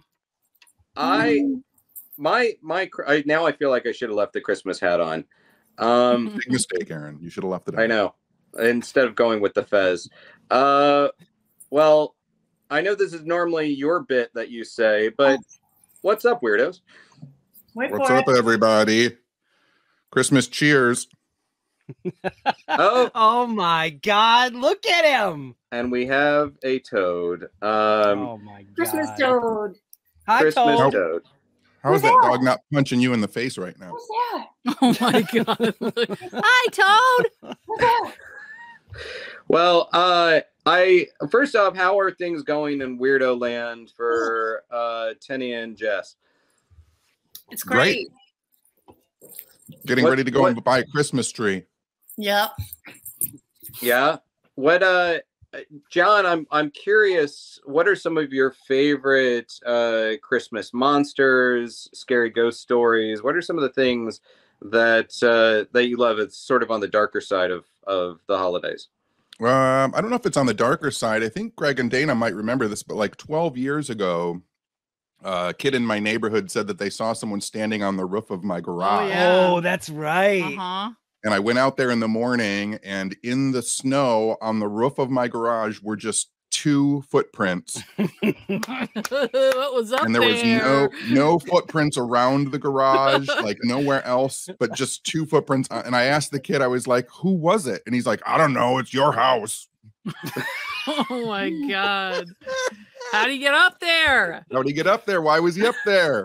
Suction. Up there? Suction. That was, yeah, we figured. Yeah, was there? Yep. Was there any coal left in your house, or any gifts or anything? No, nothing gets in my house. That's one of the things that like I don't have like house fairies either, because they have to stand outside. Because when I did have the elf for a little while, like it caused fucking problems, ripped my roof off, and but flowers in your heater. Oh my God, the flowers in my heater! I forgot about that. Yeah, leaving me little gifts trying to get in my house. Jessica, what do you find? I know you're a fan of horror movies and everything. Were you wrapped up in Christmas magic as a kid, or did you feel Christmas was a bit of a creepy holiday? Well, I was always scared by that Tales from the Crypt, that one with the most disgusting Santa ever made. That was the worst. I'm still scared of that. But no, my family stuff was very normal. I mean, people were wasted, but whose family's not wasted? Mine wasn't too wasted. Unfortunately. Greg's were wasted with religion. Yeah. They were wasted with Jesus. That's true. Wasted with Jesus. Drunk on Jesus. Drunk on Jesus. Exactly. I've sobered up since. Hey, Greg, do you find that, like, well, first, I guess, I was talking earlier about how this notion of the war on Christmas isn't really something that existed for a long time. It's fairly recent, or if anything, the war on Christmas was Christians warring with Christmas because they viewed it too much as a pagan holiday. Right. Taking everybody's cool stuff. Yeah. So it's only really been recently that it's been turned into a thing. But do you find that there's more of a fascination in sort of a secular Christmas now? Like, we went through sort of the religious connotation. Is it now more secularized again? I hope so. I mean, I think I see that. I was raised very religious. My dad was a Baptist minister, so we weren't allowed to believe in Santa Claus. That immediately had that killed for me very, very early on. But I think now these days, I mean, people are moving further and further away from Western religions, I think, which, I don't personally think that's probably a good thing. But I don't know, man. I think it's cool now. People get to have their own experiences. And I think now, with the proliferation of the internet that we didn't really have when we were kids, people can go seek out Christmas traditions that they find more interesting to them, that resonate with them better. Maybe it's something from their own cultural history. Maybe it's something from their ancestors that was lost along the way as people converted. And I think that's a great thing. I don't think there's anything wrong with celebrating a Christian Christmas. But it's cool to know where all this stuff comes from, where the trees come from, where a lot of our rituals come from, and maybe incorporate those in and acknowledge them for what they are. So I definitely have seen now it feels more like a war on Christmas from people who maybe have gotten tired of traditional Christmas, which that's fine. Keep fighting. Aaron, can I just want to say, like, I always think it's interesting, like in my house, like we were talking about, like Dana talking about house elves and house fairies and stuff. I think it's interesting that the kind of concept, like if you go to a lot of people's houses, my mother was one of them. There's a lady that lives down the street people who collect little ornamental Santa Clauses and leave them all around their house all year long. Like they literally are filling up their house with magical elves. Like I know they think it's Santa Claus, but they've filled up their house. Even if you look at people who, like me, I collect action figures, right? Like I'm filling up my space with the little people that protect me. It's usually superheroes when it comes to action figures. Like people understand that there are these little beings that we can interact with that are super powerful, and it manifests in so many different ways. Yeah, they're like fetishes or puppets. They're literally like we're imbuing them with the feelings that we feel around this time of year, which for a lot of us is warmth and comfort and happiness. And sometimes we need more of that warmth and comfort and happiness because we're not really having a great holiday season. So we have these things that act as sort of like, talismans for the energy of this time of year. And I think that that's cool. It's a cool point to be like, yeah, we are literally putting elves in our houses. I love it. Yeah. And giving them the fact place. That, like you said, Dana, like the kind of ceremonial and ritual crafting of puppets, and like whether it's John Barleycorn, like making a little bread man, like how many kids every year open up packages that have little people in them? Yeah. And they're like, oh, I have the little magic man now. Yeah. They are magic. Your action figures are magic. They are. They're super magic. Jessica, is Santa real, Jessica? Yeah, duh. Best answer. For me, like even at a young age, the notion of Santa was both magical and great, but also a little bit terrifying because it was a year-round proposition. Honestly, it wasn't just like thinking about Santa once November hit. It was like I really had to be on top of my game year-round, and then that just made me paranoid and overly aware of a ever all-seeing, watchful, authoritarian force that was monitoring me. So did you find any kind of creepiness with Santa, Jessica? No.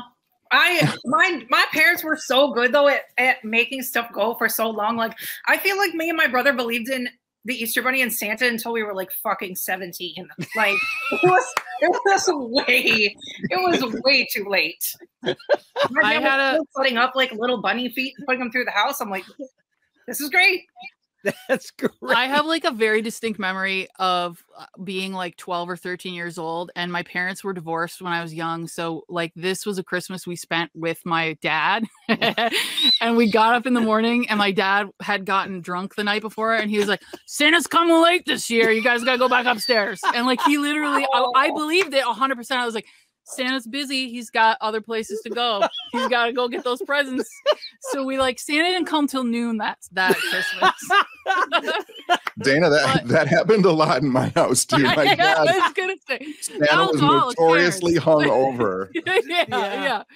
We're gonna have breakfast, then you got to go back to your room for like an hour. But like I'm with you, Jess. Like I was literally like 12 or 13, and I was like, I don't care. Santa's real. Like I'll go upstairs. It's totally fine. Yeah. I feel like I believe in Santa more now, probably, than I did back then. Again, my parents were like, "No, it's us. We're the ones who are giving you this stuff. Not this guy." Your parents wanted full ownership over they all did. the rest. Yeah, they did. I remember the first time I found the stash of wrapped Christmas presents. Oh, it's devastating. And I like looked, and on the tags there were numbers. I think I was probably like 10 or 11, and there were numbers, and I was like, what are these numbers? And I went downstairs. And I told my mom, like, I just found all the Christmas presents. And my mom was like, yeah, Santa delivered them early. And I was like, why are there numbers on them? And she goes, you and Mary have magic numbers, and only Santa knows whose numbers belong to who. My mom had created a code so she knew by the numbers who got what present. So that if I looked at a present, smart. I could, and I was like, oh fuck, Santa's got a code. So incredible. Smart. Santa's part of a secret elf society, I guess. But I was never one of those. I was never one of those kids that worried about like being bad or good. I was one of those kids that was in the clutch. Like 2 weeks before Christmas, I was golden. The rest of the year, forget it. I'm screwed off. I did everything wrong. I was like a guy who only brushes his teeth like the day before he goes to the dentist. Very Catholic of you. Yeah. Oh yeah, for sure. No, Santa was drilled into me like all year long. It was something that, well, you know, keep that up. Santa might not be coming this year. But I feel like I had the last laugh now because when I'm around, especially religious people, or especially like people that try to bring up Santa now, not so much to keep me in line, I could just say, well, that was really the Wild Hunt. That was really Odin. And I can kind of just bring up all the pagan origins and it makes you a real laugh at parties. Greg and Dana Newkirk, I appreciate you guys joining. Sorry for some of the tech glitches that we are experiencing, but it's all good. I'm gonna let you guys go and keep these weirdos around for a minute and bring in our next guest. But again, tell people how they can support you and just keep up with everything you're doing. We're pretty easy to find. Yeah. If you want to check out the new podcast, you can go to hauntedobjectspodcast.com. If you want to join us on our annual Santa seance, we're going to talk to Santa on Christmas Eve. Come join the museum at patreon.com/paramuseum. And we'll talk to Santa and see what other weird stuff he has to say this year. Awesome. Greg and Dana, thank you so much, guys, for joining me. Merry Christmas. Happy holidays, everybody. Happy holidays. And guys, I'm going to bring in our next guest, but before I do, I'm going to soft shoe a little bit and bring in a quick little greeting while I sort of figure out some tech glitches. I'm going to bring in a greeting from someone you guys might recognize. And let's bring this up. I'm going to take you guys out for 2 seconds. Hey gang, Amy Bruni here, coming to you from my house. I was asked to record something kind of holiday-like, Christmassy for you. So I was trying to think of maybe if there were any like paranormal type ornaments on my tree, and there are a couple. I have a lot of Haunted Mansion, obviously, right? Wait, where is it? There it is, Haunted Mansion. There is, of course, a Bigfoot. And honestly, like 2 seconds ago, he was like this. His butt was just faced out. Like it was his butt. But we fixed him. Show your face to the world, little buddy. But anyway, this Christmas is really exciting for me because this is the first year that Charlotte, my daughter, who's 10, has gotten like all in on the ghost thing. Like she's really into investigating. She has basically been raised by a den of weirdos because, you know, she comes with me to events and hangs out with, you know, Greg and Dana and Tenney and Adam and Aaron. And, you know, so she's just like had a pretty cool childhood, right? But this was the year where she asked me for like actual gear, and she had like very specific things in mind. She needs a recorder. She wanted a paranormal tripwire, and she wanted that triggering music box thing. So hundreds of dollars later, Mom fulfilled her wishes. So that's what's under the tree this year. But if you had asked me a couple years ago if I thought this is what Charlotte would be asking for Christmas, I would never have imagined it. But here we are. It makes me very proud. And hey, if it's something she grows out of, I'm just gonna take all that back. So, and I'll put it in my kit. So I just wanna wish everyone happy holidays, Merry Christmas to you. I hope you are celebrating with those that you love, however way you wish to celebrate. So it's the coldest time of year, but really, you know, it's important to be around people who make you feel the warmest, right, inside. So, and that's you guys and all my paranormal friends. And that's my cat scratching his scratching post. Perfect time. So anyways, I will see you all soon. Merry Christmas, Happy New Year, all that jazz. And thank you so much for asking me to participate in this. All right, bye. So that's Amy Bruni from Kindred Spirits, of course, and so happy that she could kind of lend her voice to this little holiday Boo-Nanza. And I want to bring back in John E.L. Tenney and Jessica Knapik from What's Up Weirdos. And guys, we have another person that is I'm going to bring in, as she is the ghost magnet herself, Bridget Marquardt. Hi, guys. Hi, Bridget. Thank you How for are joining. you? Yeah. So Chris, Bridget, what's some of your Christmas memories? Did you have any kind of traditions? Did you tell scary ghost stories as a kid around the Christmas tree? You know what? The scariest thing that happened at Christmas time was that I would get all my cousins together to do like a performance for the family. Really? Yeah, I thought that was so cool to get. I had like lots of cousins that were all around the same age, and I'd get them all together and we would rehearse like some little songs and some little skits and like do a whole little, maybe even a little dance here and there. A whole song. Okay, so I love it. Like a whole theatrical Christmas review. I dig it. Yes. Well, how about now? Like, you know, now that you've been doing the podcast, does the paranormal kind of bleed into your Christmas celebration at all? Not really. I like the whole idea of spooky Christmas stories, but that was never really a tradition. When we used to go to my grandmother's house, and I swear my grandma's house is haunted, and I had some old dolls that my great grandfather had left me, and the doll would move around, and this happened. We would go to my grandparents' house every Sunday, but like on Christmas, I felt like it was extra spooky. And we would all hang out in this one room, my cousins and I, because, you know, we have to get away from the adults. Sure. And we would go upstairs and we'd hang out in this one room and we'd be like, if there's a ghost here, make the door open. And I kid you not, the door would like open just a little bit. And then we're like, if that's really a ghost, now make it close. And I swear it would like slowly like start to close. And back then we were just like laughing and thought it was funny and scary and stuff, but I'm looking back on it thinking we were really doing an investigation then. And apparently had your own little Christmas spirit that was making itself known. But that spirit was there all the time, not just on Christmas. Do you find what is it about, like, and I want to hear from anyone that wants to weigh in, what do you think that's like, what is there about the energy that we bring with us during this time of year? Is it exceptionally kind of pronounced, like where maybe sadness, maybe joy?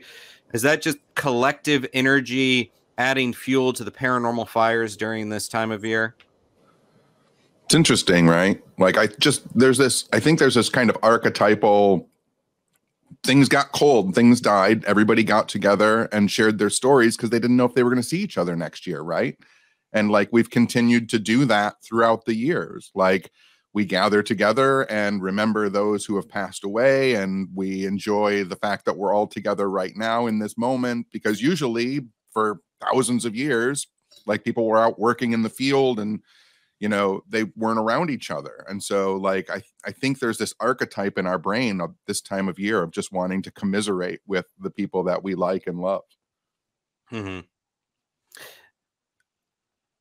I agree. I mean, I think that for me, like, I'm trying to find my words here, but like, I really like to seek out that.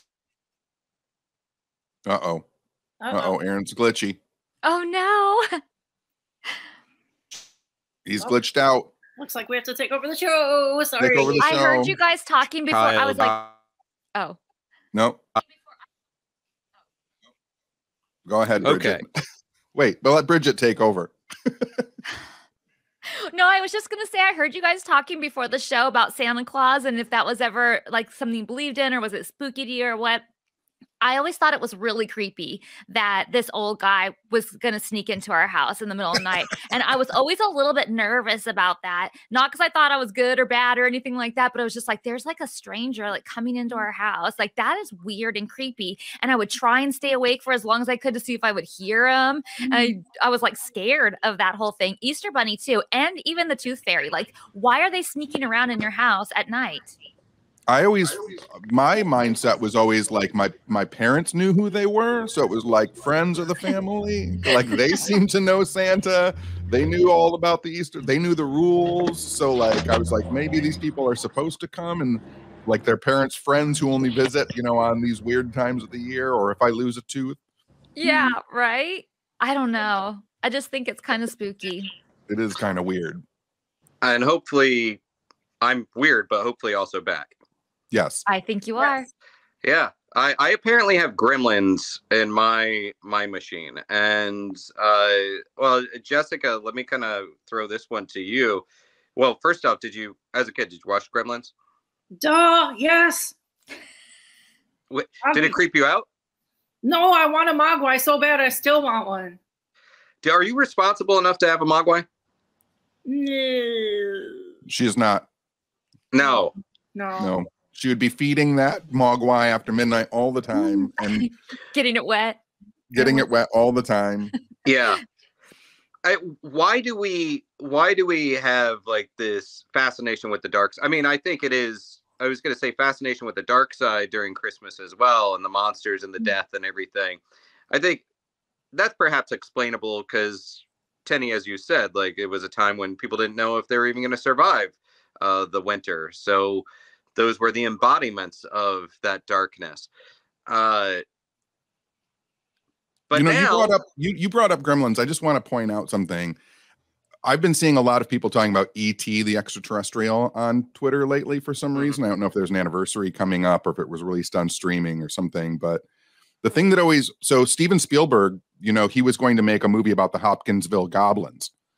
And that's where the idea of E.T. came from. Like it was going to be 4 giant aliens invading a home, and then it switched to being one, and it switched to being nicer and kinder. But he had all of these ideas about what goblins were. And when you talk about gremlins, like the bright light, that comes from the Hopkinsville Goblins. When they shine flashlights on the goblins, the Hopkinsville Goblins would run away.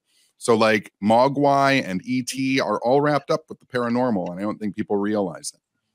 Yeah, and it seems like, I mean, Critters also kind of, I think, took that notion even further as far as executing that concept, because that was really like these aliens that were invading and terrorizing this farmhouse.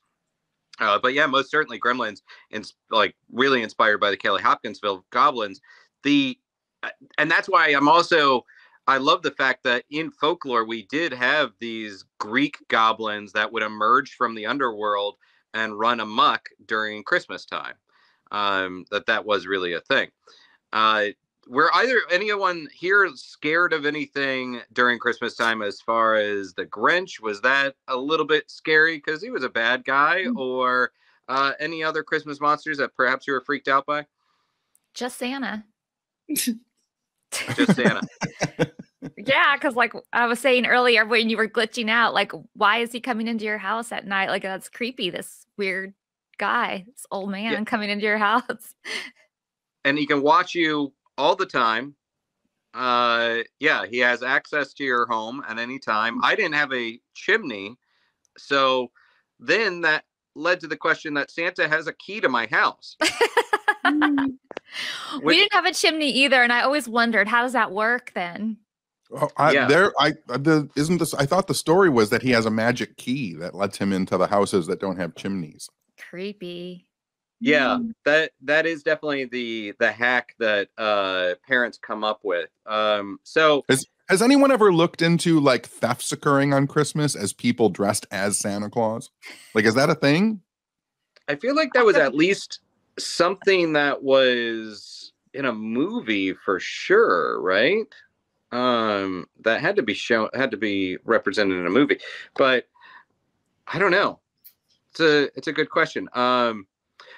Tenney, I don't actually have any kind of answer for this, but do you know if there's an increase in UFO sightings during Christmas time? I know summer. No. I feel like UFO sightings during the winter are kind of hindered by the fact that it's cold in so many places, and so people aren't outside looking at the sky. Like, I think that's why summer hits so hard. I don't think it's that they're happening any more or less. I just think that there's more people outside looking at the sky and relaxing and chilling. You don't really go out and, I mean, even investigations, like people don't go on a lot of ghost investigations in the winter because you're usually in an abandoned building or an abandoned prison, a place with no heat, you know, a snow-covered graveyard. So I don't think there's an increase in it. Yeah. Interesting. Well, I feel like people are just so busy around the holidays that even the paranormal kind of goes by the wayside a little bit. Just people are busy doing other things, decorating and baking and buying presents and trying to finish up work so they can celebrate the holidays and stuff. And there's lots of people coming and going, and there's parties, and there's just so much going on that you don't notice sometimes those things that are happening right in front of you. Yeah, that's a very good point. I mean, however, kids believe in magic, and kids believe in the fantastical during Christmas time, during the holiday time. So I think it's something that we could perhaps learn a little bit more of. I mean, we could tap into. So what even that idea of, like I was saying, like the archetypes of magic and Christmas, when I was talking with Greg and Dana in here about little people and pop, it's like if you ask people to draw a Christmas present, like they will usually draw like a square with two ribbons crisscrossing in the middle, right? That's like what most people imagine as a Christmas present. But you're drawing a magic square. You're drawing like a Rhodus or a Seder square, right? And I don't know if anybody knows what that is, but if you look it up, like the middle two words are the movie. Well, the movie Tenant came out, but that's what's in the middle of a Seder square, or the ribbons, right? It says tenant up and down, and it says tenant right and left, left and right. And that actually means to hold. So like there's these archetypes of like this box with this cross in the middle of it. And we think about it as presents, but since 700 BC, like people have seen that magic square and know that they're meant to hold on to it. Mm-hmm. Huh. I did not know that. And Tenney just dropping weird occult Christmas bombs. I know. I have a little spooky story, but I don't know if it's really paranormal or not, but it is to me. I love it.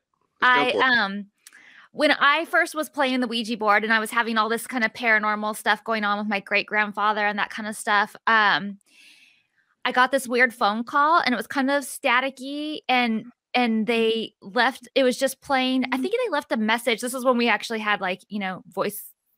Like the what did you even call them? Like voice message things? Answering machines. Answering machines. Yeah. Like what were those things called?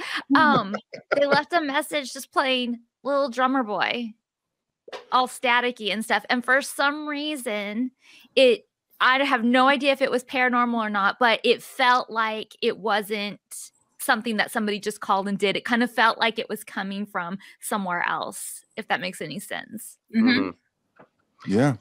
Just the way it sounded. It wasn't like it was like somebody just putting it up to the phone. It sounded like it was kind of coming from somewhere else. But I mean, Bridget, I have these discussions with people all the time. Like you say, like whether or not it is paranormal, like there's no better person to judge your experience than you. So like if you know or feel like it was paranormal, then it probably was, because all of the stuff that happens to all of us is really highly individualized. And so, like, if you got that feeling, then yeah, of course it was. Yeah, I totally got a feeling this was a call from the other side for some reason. Yeah. Did that song have any significance to you? No, but it does now. Every time I hear it, I'm like, ooh, I don't even like that song. Like, next. It's a creepy song. Well, now we all know how to troll Bridget. It just takes one Christmas Carol, A Little Drummer Boy. But and Jessica, I want to hear from you, like, as far as what's happening, what's coming up with What's Up Weirdo? How are you guys celebrating the Christmas holiday or the holidays in general? We have a What's Up Weirdo and Friends live show next Friday, December 23rd. It'll be on YouTube. It's free. It's not behind a paywall. We'll have a bunch of mystery guests. We never announce before the show who's going to be the guests. We just send out a million invites and literally see who pops up while we're live. And then we'll do a Patreon only live show after, like an after show, and guests can pop onto that too. And then January 22nd here in Detroit, we have a event at a haunted mansion called the Whitney Mansion, which is one of the most haunted places in Michigan. So we'll be there. Tickets are still available on our socials and stuff, at WUW Pod, WooPod on Instagram. WooPod. And is Toad getting any presents this year? Yeah, he's probably got 1 million in our P.O. box right now. I haven't been there. Dog gets more presents than anyone. Yeah. And he got invited to Christmas Eve and Christmas Day at my relative's house. So he's like a grown child now. And I didn't even get invited. Well, I invited you. You want to sit home alone. Yeah. Sad Christmas for Tenney. Yeah, you were describing that Christmas present. I was thinking it, and everybody else that listens to us was thinking it, that your present is empty. Well, well, weirdos. What's up, weirdos? Johnny E.L. Tenney, Jessica Knapik. I'm going to bid you guys adieu. And oh, wow, that was fast. She was out. She was out. No, I think she said wait. I thought she said wait too. I thought she said wait. I didn't kick her out. Bring me back. There she is. Sagers. I didn't kick you back. I didn't kick you out. Listen, you begged me to make Tenney make a song for 2 weeks, and then you're going to kick us out before he does the song. Oh, I didn't know we had one. Okay, yes. Yeah, it was a surprise. I didn't kick you out. You did. I'm battling tech gremlins right now because I have been apparently a naughty boy. All right. Can you hear this? Well, I don't know because I've never checked this. I've never played this. Okay. It's a brand new song just for you. Can you hear that? I can. Guitar? All right. Let's try. Not promising anything. I wrote you a song to the tune of Silver Bells. Haunted houses, haunted forests, covered with ice and snow. In the air there are spirits and specters. As the snow falls, you may hear calls from the creatures and ghosts, celebrating the end of the year. Let's get weird, talking strange. Cryptids, ghosts, and flying saucers. See weird things, do weird things, and you'll get weirder each day. There you go. Love it. Yay. Merry Christmas. Thank you. Thank you, guys. Thank you, weirdos. Tenney, Jessica, thank you so much for joining us. A little paranormal Boo-Nanza, and I look forward to seeing you in the new year. And happy holidays! Happy holidays! Merry Christmas and creepy Christmas and season screamings. See you later. Thank you, Bye, guys. Happy holidays. Bye, Bridget. And Bridget, if I can keep you for one more minute. Yes. I mean, sorry, we're battling some gremlins in the machine, but. What are you doing to celebrate Christmas? What are some of the holiday traditions that you're kind of as an adult enjoying? I love decorating. I've been I put the tree up on Thanksgiving Day. I actually am creating my own tree skirt this year, which is turning out really cute. I love to do crafting things. I've already started baking. I've been leaving half of it out so we can eat it right now and freezing the other half so it's ready for the actual holiday. And in fact, I'm going to bake some more tonight. I'm going to bake those peanut butter blossom cookies with the Hershey Kiss in the middle. Love it. Yeah, I did sugar cookies and butter cookies already. So I see. I didn't know that you were such a baker. I love this. Yes, baking and decorating. I love it. I'm also wrapping a present for our goddaughter right now. And my whole theme is gingerbread and candy, ice cream, like all that kind of stuff. So it's very glittery and candy themed. And I'm wrapping a present right now for our goddaughter. We have to mail it tomorrow, but it's got like frosting. I'm hand beating the frosting right now just before I came on the show and like cutting out gingerbread men and putting it on there. What Are you going to incorporate any of the paranormal into your tree? Or, I mean, Ghost Magnet, it's, you know, it's such a popular podcast, popular show. Is it going to show up on your tree or in any form or fashion during the holidays? No, it's not. I mean, we should do a Ghost Magnet ornament, but we don't have one. But we are celebrating our 200th episode tomorrow.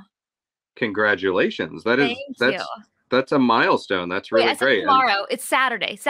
I feel like today's a Friday for some reason. It's pretty close. I mean, the days, I feel like once you hit this time of the year, the days just sort of blend into one another, you know? Yeah, they do. Well, can you give us a tease a little bit about what's happening on the 200th episode? Yeah, we're doing a live show, which is something we never do. And we're having a bunch of guests come on and talk from the, paranormal field. And then we're having the listeners be able to call in and ask questions and be a part of it too. So it's the first time we're doing anything like that. So wish me luck. I think you're gonna kill it. I'm so happy for you. And Thank you. Look, Bridget, thank you just so much for taking part in this. And it's always so good to see you. I've always loved watching what you're doing out there. And literally anytime you need anything, just give me a call. All right. Thanks so much. And happy holidays, Merry Christmas. And like I said, keep Christmas a little bit creepy. I'll try. All right. Bye, Bridget. Bye. And that, of course, was Bridget Marquardt from Ghost Magnet. And Bridget has really just done a lot of great work in the paranormal field and doing a lot of great interviews. And I was especially excited. I've been on her show a couple times, and I was especially excited to host a panel with her at Michigan Paracon last year, where we were really able to gain more insight into her work. And she's great. If you're not already following Ghost Magnet, you need to be. It is an exceptional show. So now, guys, we were a little bit thrown off with some tech glitches, but I have a couple other folks that left us some messages that I wanted to go ahead and play for everyone out there, because, they really took their time to say hello. So if you want to bear with me, we have a couple virtual Christmas greetings that I want to get through, and then we're going to wrap things up with a little bit of a Christmas miracle story. So if you're going to hang in with me, I want to hear first from this gentleman. He's David Sloan, and he is an author that's done just an enormous amount of work in the Key West region, but you also really know him from Robert the Doll. And he wrote the book about Robert the Doll, and he's sort of a doll tender. He handles paranormal investigations at the Fort East Martello Museum in Key West and conducts paranormal investigations with Robert the Doll. So let me go ahead and hear from David L. Sloan. Hey, it's David Sloan with Ghost Key West, and I am here with Robert the Doll, wishing you happy holidays. Robert has a pretty cool holiday past. His second companion of human form, Myrtle Reuter, she used to talk about how she sat him underneath the Christmas tree every year and how special that was for her and for him. And it's interesting because a somewhat recent tradition in Key West is people don't use an elf on a shelf. They take the little Robert dolls that Ozzy Osbourne made so popular, and they call them Robert Did It dolls. And they'll tell their kids, wasn't the elf on the shelf? Robert did it. So happy holidays. Robert's watching. Oh my. And now I have two me's. Okay. So hopefully I am back on this form, and hopefully not getting too much of an echo here. So we have a couple more folks that wanted to weigh in and say hi. And I wanted to go ahead and get those folks out here. And hopefully you guys are still with me. Don't be scared. Don't be scared of Robert the Doll. So if you're ready for another holiday greeting, let me go ahead and bring in Mr. Dustin Pari, who is going to join with a greeting. And then Dustin even has his own little story that he would like to share. And Dustin Pari from Ghost Hunters and Ghost Hunters International, and just a heck of a nice guy. So let's go hand off to Dustin Pari.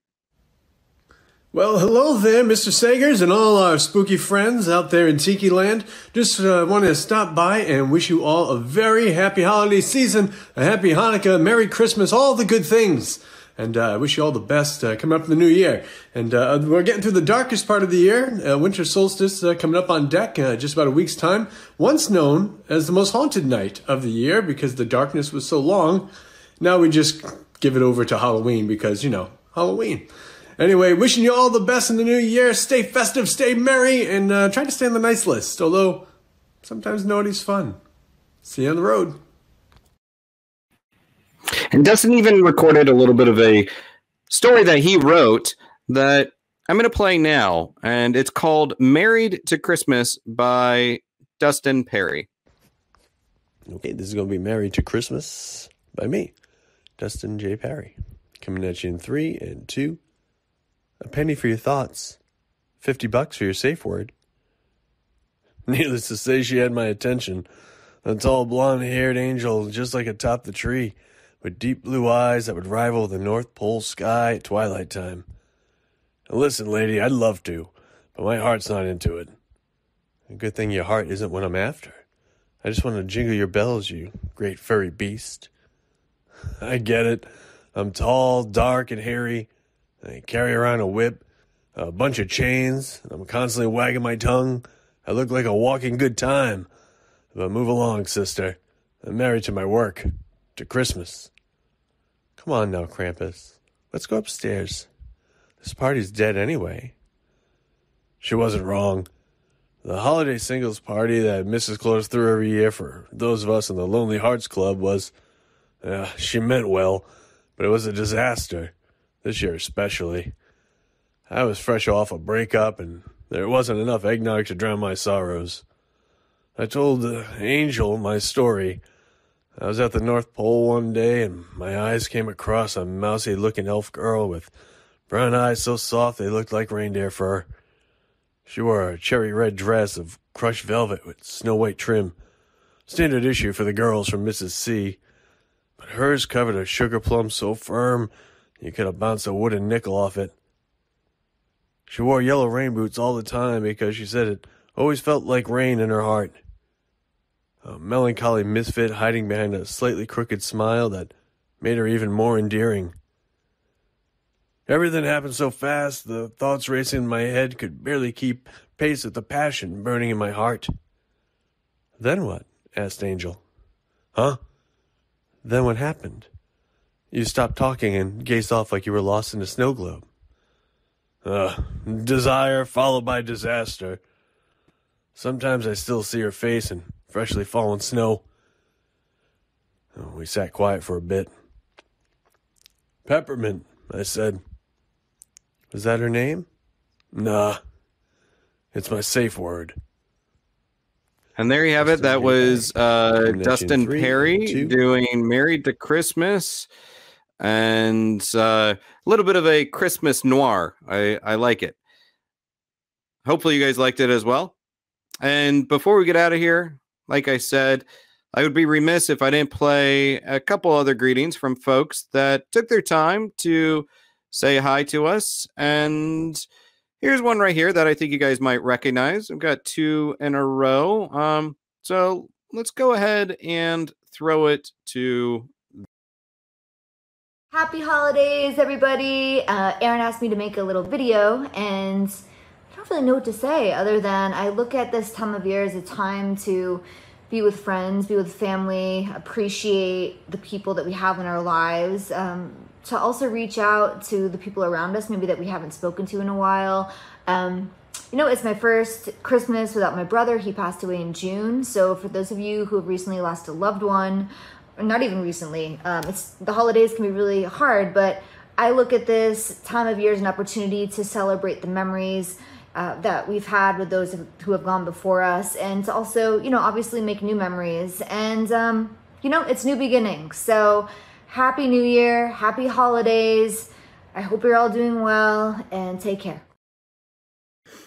What's up, guys? Hey. Destination Fear Dakota, Alex here. Yeah, we just wanted to wish you happy holidays. Merry Christmas. You know, hail Santa. Hail Santa. Hail Santa. So have a good day and a happy holidays. Hail Santa.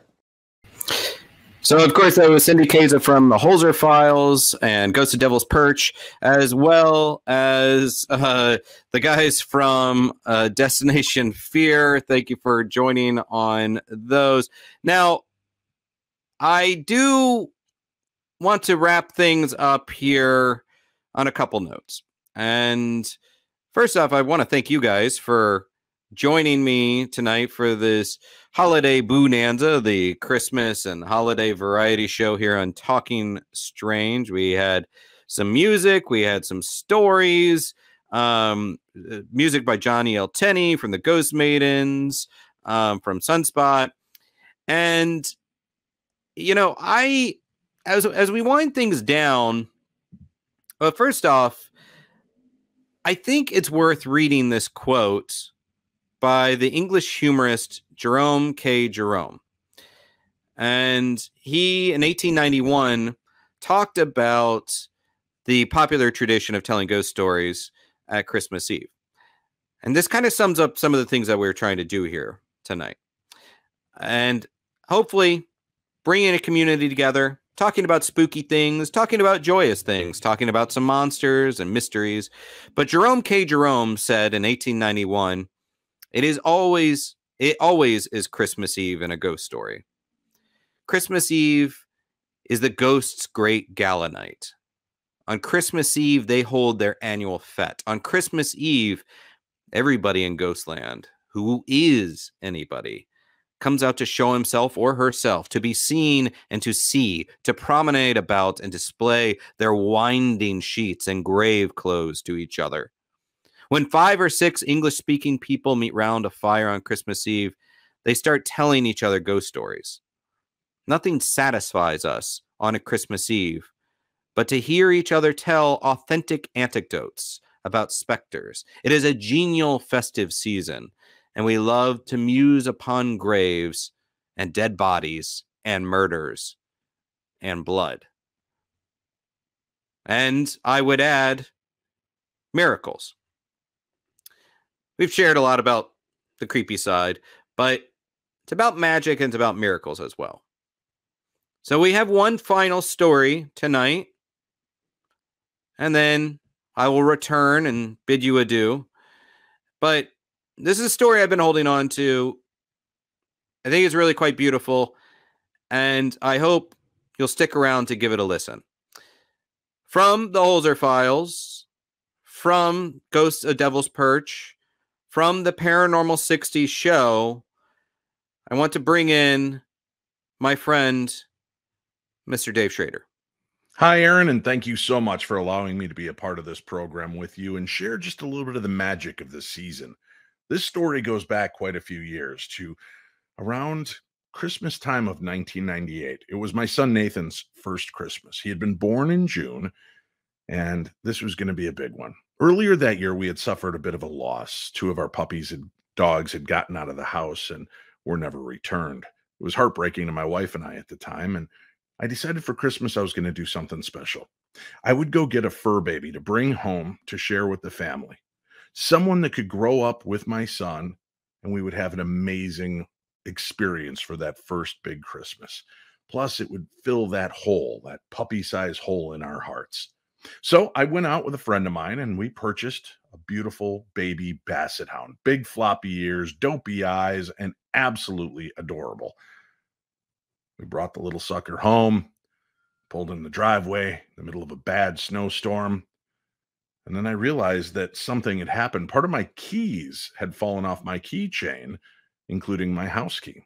Now, my wife was out of town until the next day, and I had no extra key to get in. I tried the doors, looked in the windows to see if maybe I had left a window slightly ajar that I could slide open and get in, but to no avail. So I knew what I had to do. I stepped around to the back of the house. I left my friend, his child, my son, and the puppy all together, huddled in the car for what little warmth we could get on this cold, blustery, wintry night. I got to the back and I looked in at the little transom window in my back garage area. And I thought, man, this is going to be expensive. I'm going to bust that window open, probably going to cut myself open climbing through the window, but it's got to be done. I reached down and I grabbed the stepping stone from our rock garden and I positioned it over my head and I struck it against the window. But the glass didn't yield. I was a little confused and I grabbed the rock and this time put it up over my head and swung with all my might, and it hit the window and bounced off so hard that it actually jarred the stepping stone from my hands and I dropped it. With a little exasperation and maybe a dash of desperation, I looked up to the heavens and I said, all right, God, if you have a better idea, I'm listening. I put my hand on the window and it swung open effortlessly. I scrambled in through the window, ran upstairs, let my friend, his baby, my baby, and the brand new puppy into the house. And that's when I realized my son had gotten me a gift as well. Well, it was not the gift I wanted, but it was a bundle of poopy joy. And I knew I had to change it quickly, but I noticed that the new puppy was scrambling around looking for a place to relieve himself. I quickly took the puppy out, set it on the deck, figuring it would have a little time to do its duty while I took care of my son. Halfway through the diaper change, I heard a blood-curdling screeching coming from outside. My heart stopped. What could have happened? I ran to the sliding glass door, threw it open. The puppy was nowhere to be seen. But there, in the snow on my deck, was a little pair of paw prints that went right to the edge of the deck. The poor puppy had taken a header off a 2-story deck and landed with a full thud on the frozen ground below. It laid there squealing, screaming, its body arched backwards in a semi-C pose, crying out. My heart broke. I scattered down the stairs, grabbed him up as gently as I could as he screamed and yelped, his body frozen in this backward C position. I bundled him in a towel. I told my friend to watch my son, and I jumped in the car and began racing to the emergency vet clinic. We'd had a rough year, having lost 2 dogs and just all the changes that had come with the new home, the new dogs, the loss of our dogs, our new son, and Christmas. Money was a little tight, and I'd spent everything I'd planned on for Christmas on this beautiful little bundle of joy in my lap.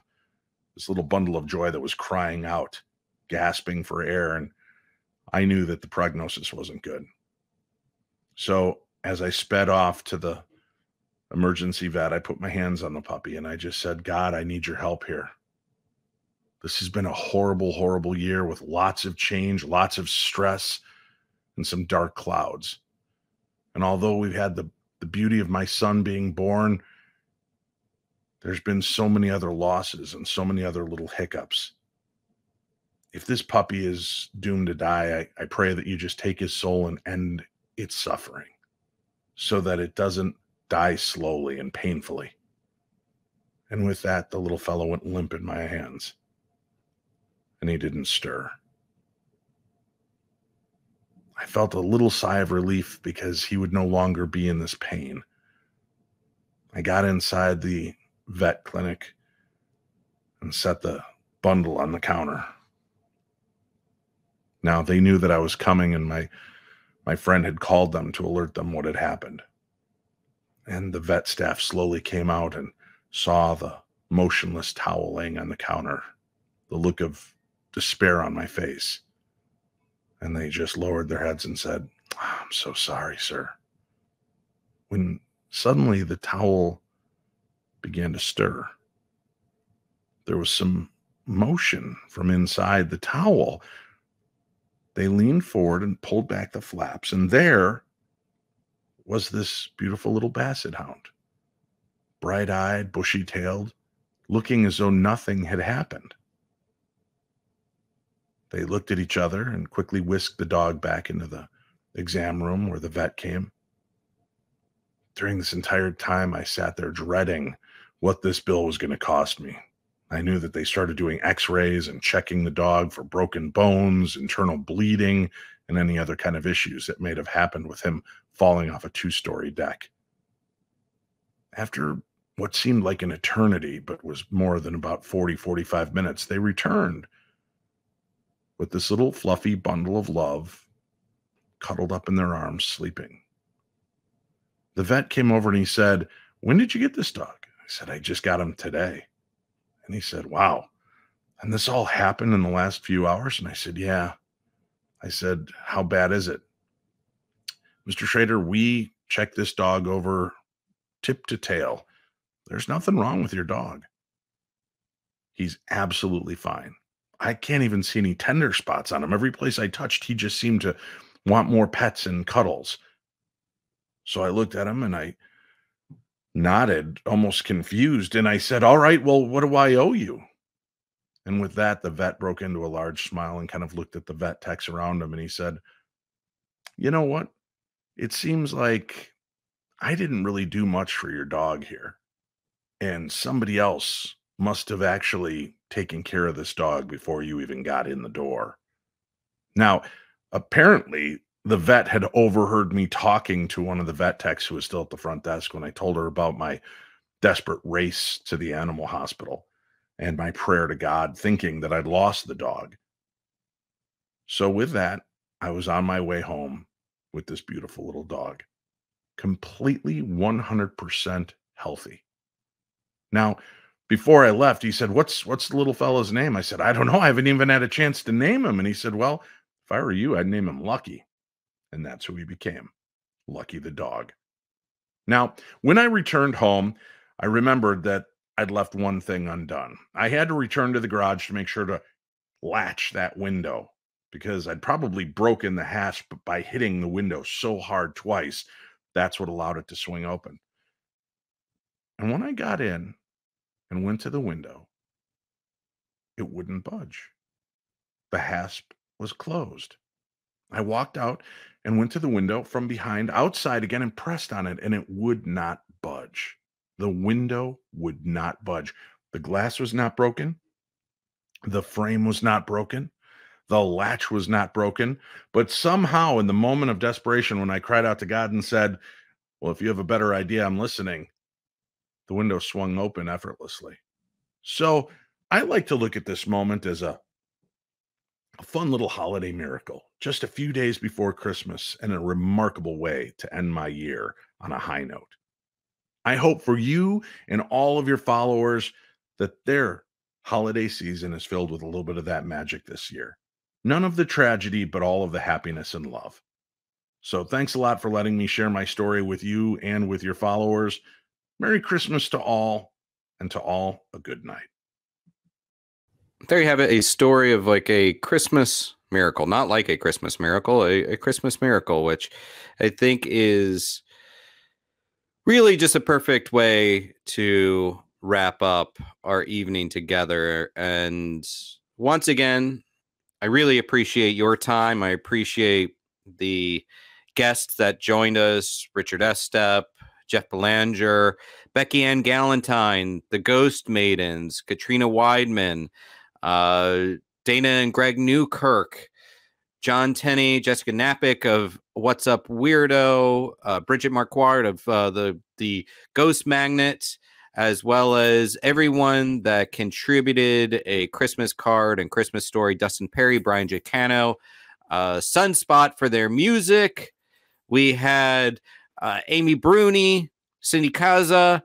We had David L. Sloan, Dakota, Laden from Destination Fear.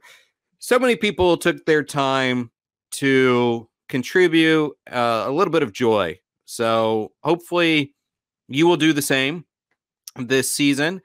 And if I may humbly request, for those of you that don't know, I am leading a tour to the south of France on April 2023. We're departing April 10th, and we're going to be exploring witchcraft and fairies and cryptids, including the Beast de Gévaudan, which is a documented monster that roamed the south of France. Going to be conducting a paranormal investigation in a haunted medieval castle. We're going to be tasting some wine. So check that out. You can find it through my links. Also, don't forget to subscribe and download each week of Talking Strange on Apple Podcasts, Spotify, wherever you listen to podcasts. And check out our Talking Strange videos at youtube.com/denofgeekus. Please do that. The sponsorship of Den of Geek allows us to put on these kinds of programs. So if you like this kind of content, please support. Give us a follow, give us a review, and talk with me. I'm at Aaron Sagers on Instagram, Twitter, Facebook. I'm also on Patreon and at Talk Strange Pod on Twitter. So until next time, my friends, keep some creepy in Christmas. Have a Merry Christmas. Have a happy haunted holiday. Season screamings. And most importantly, be kind, stay spooky, and keep it weird. Mele Kalikimaka, my friends. Until next time.